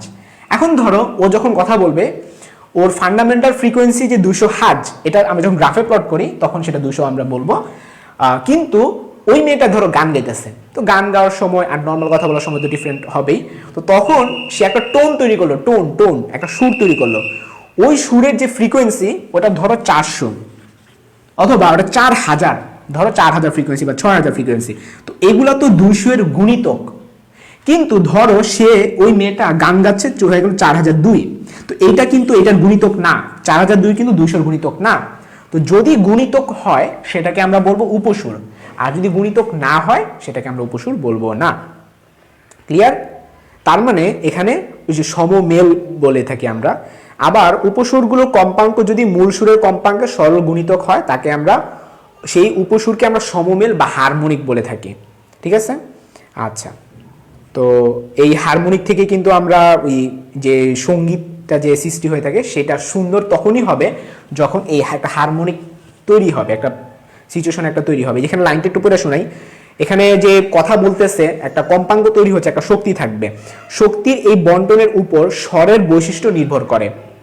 কোনো স্বরে সমমেল উপস্বরের সংখ্যা যত বেশি হবে এবং অসমমেল উপস্বরের সংখ্যা যত কম হবে শব্দটা তত শ্রুতিমধুর হবে। এবার আসি আসল কাহিনী। ছেলেরা যখন কথা বলে, আসল কাহিনীতে এবার আসে। ছেলেরা যখন কথা বলে, ধরো একটা ছেলের একটা ফ্রিকোয়েন্সি আমি নিলাম 85 থেকে 155 মধ্যে আমি 100 নিলাম, তাহলে এফ অফ মেল, এটা আমি কি লিখলাম? মেল। ছেলেরা যখন কথা বলতেছে ধরো তার ফান্ডামেন্টাল ফ্রিকোয়েন্সি হলো 100, কিন্তু সে তো সবসময় 100 থাকবে না। তো পরে মনে করো সে আবার যখন কথা বললো, মানে আমাদের তো চেঞ্জ হচ্ছে, ফ্রিকোয়েন্সি কিন্তু চেঞ্জ হয়, কথা বলার সাথে সাথে চেঞ্জ হয়। ধরো সেই ছেলেটা বললো 190-তে, 210-এ, এগুলো কিন্তু এটা সরল গুণিতক হয় নাই। কিন্তু ছেলেদের ভয়েস যদি এরকম হতো, যদি আরো মেয়েদের মতো সুন্দর হইতো, তাহলে কি হতো? তখন তার ভয়েসটা এরকম, তখন তার কথা এরকম 200, 400, 800, মানে কি 100 এর গুণিতক হইতো। 300, 400, 500 এরকম হইলে তখন ভয়েসটা সুন্দর হয়। তো অরিজিৎ সিং বা অন্যান্য যত প্রিয় তোমাদের গায়ক আছে এদেরটা কিন্তু ওরা যখন গান গায় তখন কি হয়, ফ্রিকোয়েন্সিগুলা এইটার সরল গুণিতক হয়, 100 একে 100, 100 দুগুণ 200। গান গাওয়ার সময় যখনই ফ্রিকোয়েন্সিটা সমমেল তৈরি হবে, সমমেল মানে কি গুণিতক হবে, তখনই সুন্দর শোনাবে। আর যখন মনে করো উল্টাপাল্টা করে গান টান গাইলা তখন কি হয়, এটার আশেপাশেও থাকে না, মানে উল্টাপাল্টা হয়, 100 হইলে 185, 175 এরকম হয়ে থাকে। আর মেয়েরা যখন কথা বলে থাকে এটা নেচারই ভাই, এটা ওরা ইচ্ছা করে না। মেয়েরা কথা বলার সময় ফ্রিকোয়েন্সি মাইপা কথা বলে না, ঠিক আছে? সো আবার এখানে বারবার মেয়েদের কথা বলতেছি দেখে ছেলেরা আবার রাগ করে না, এটা হচ্ছে ইউনিভার্সাল ট্রুথ, মেয়েদের কণ্ঠ সুন্দর। ঠিক আছে? তো আশা করি তোমরা এতটুকু ক্লিয়ার হইছে।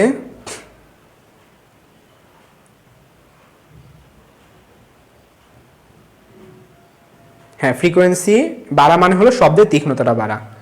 আচ্ছা গুড, তোমরা অনেকেই বুঝে ফেলতেছো। তো এরই মাধ্যমে হচ্ছে আমার সমমেল এই টপিকটা শেষ। আমরা আর একটা টপিক বাকি আছে, টানাতার। টানাতারের সূত্রগুলো আমরা শিখবো এখন। টানাতার, আমাদের টপিকের নাম হলো টানাতার।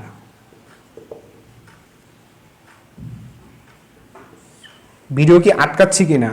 একজন দুজন মনে হয় বলা ভিডিও আটকাচ্ছে।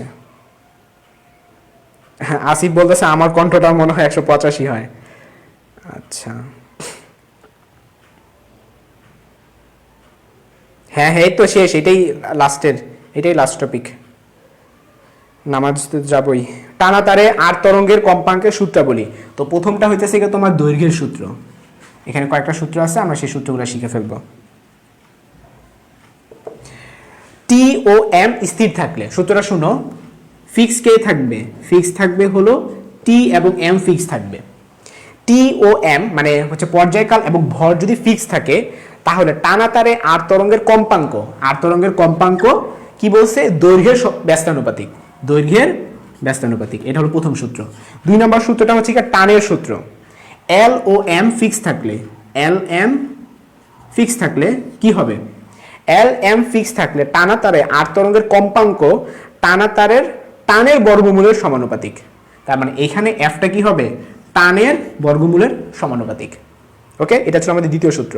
তৃতীয় সূত্র হলো টি এল ফিক্স থাকলে, তৃতীয় সূত্রটা হলো টি এল ফিক্স থাকলে তখন কি হবে? ফ্রিকোয়েন্সিটা হবে কি আমাদের ভরের বর্গমূলের ব্যস্তানুপাতিক।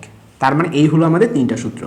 এই 3টা সূত্রকে এখন আমরা কম্বাইন করব। এটা যদি আমরা কম্বাইন করি, এফ ইকুয়াল টু কি হবে? প্রপোর্শনাল টু কি হবে? দেখো এখানে এলটা নিচে, সো আমি এখানে নিচে লিখবো। এখানে টিটা রুট টি উপরে, রুট টিটা আমি উপরে লিখবো, আবার রুট এমটা নিচে, রুট এমটা আমি নিচে লিখবো। সো এটাকে চলে আমি এইভাবে লিখতে পারি, F proportional to 1/l root over T by M. আর এখানে প্রপোর্শনাল যদি আমরা উঠে ফেলে একটা কনস্ট্যান্ট কে আসে, ওই কে এর মানটা হচ্ছে 1/2 পাই। ঠিক আছে, 1/2 আর কি, মানে হাফ, তাহলে half L root over T by M. এই হচ্ছে কি আমাদের সূত্র। এই টানাতার সূত্র দিয়ে তোমরা অঙ্ক করতে পারবা, এখানে কোনো কমপ্লিকেটেড অঙ্ক নাই।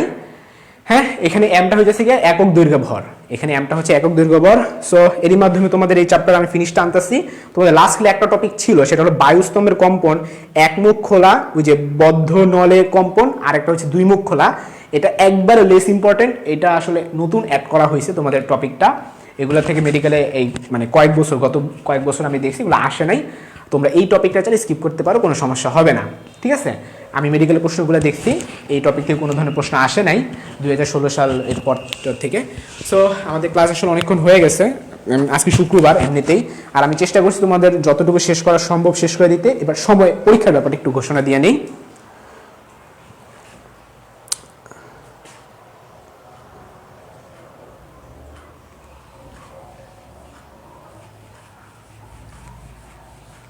ঠিক আছে, এখানে যদি অঙ্ক আসে যে এল দ্বিগুণ করলে, মেডিকেলে এরকম প্রশ্ন একটু বেশি আসে, এটা দ্বিগুণ করলে এটা কয় গুণ হয়, ওটা এত গুণ করলে এটা কয় গুণ হয়, এগুলোই বেশি আসে। সো এগুলো একটু বেশি ফোকাস রাখবা। তো এবার আসি পরীক্ষার ব্যাপারে, এক্সাম। তো আজকের দিনটা একটু তোমরা তরঙ্গের জন্য রেখে দাও। আজকের দিনটা, আজকে সারাদিন চেষ্টা করো তরঙ্গটা শেষ করে ফেলতে। আমি তোমাদেরকে লেকচার পিডিএফটা দিয়ে দিব, তোমরা পিডিএফটা দেখো। ওহো, ফোকাস তো ঠিক করি নাই, হাই হাই, আগে বলবা না একবার? ফোকাস তো সেই যে ইয়াতে নিছিলাম, ফিক্স করা দরকার ছিল তো, এই তো এখন ফিক্স করলাম। ওই মোবাইলে দেখানোর পর তো ফোকাস ফিক্স করি না একবারও। আচ্ছা, তো পরীক্ষাটা হবে আজকে রাত 9টায়, 9 PM। ওকে, আজকে রাত 9টায় হচ্ছে পরীক্ষা হবে, তোমরা সবাই থাকবে ইনশাল্লাহ। বরাবরের মতো আজকেও পরীক্ষায় হচ্ছে যে ফার্স্ট হবে তার জন্য কিন্তু পুরস্কার থাকবে। তো আজকের মতো এতটুকুই। তোমাদের আর আশা করি কারো কোনো প্রশ্ন নাই? কারো কোনো প্রশ্ন আছে? হ্যাঁ, আজকে রাত 9টা বাজে পরীক্ষা হবে, তো আশা করি তোমাদেরকে পাবো। তো 21 জন লাস্ট পর্যন্ত ছিলা, এই 21 জনের প্রতি আমার রেসপেক্ট। তোমরা লাস্ট পর্যন্ত ছিলা, কারেন্ট নাই, খুব ক্লিয়ার দেখা যাচ্ছে না, তারপরে হচ্ছে তোমরা আমার সাথে ছিলা। তো ঠিক আছে, আজকের মতো এতটুকুই। আল্লাহ হাফেজ, সবাই ভালো থেকো, সুস্থ থেকো। আল্লাহ হাফেজ।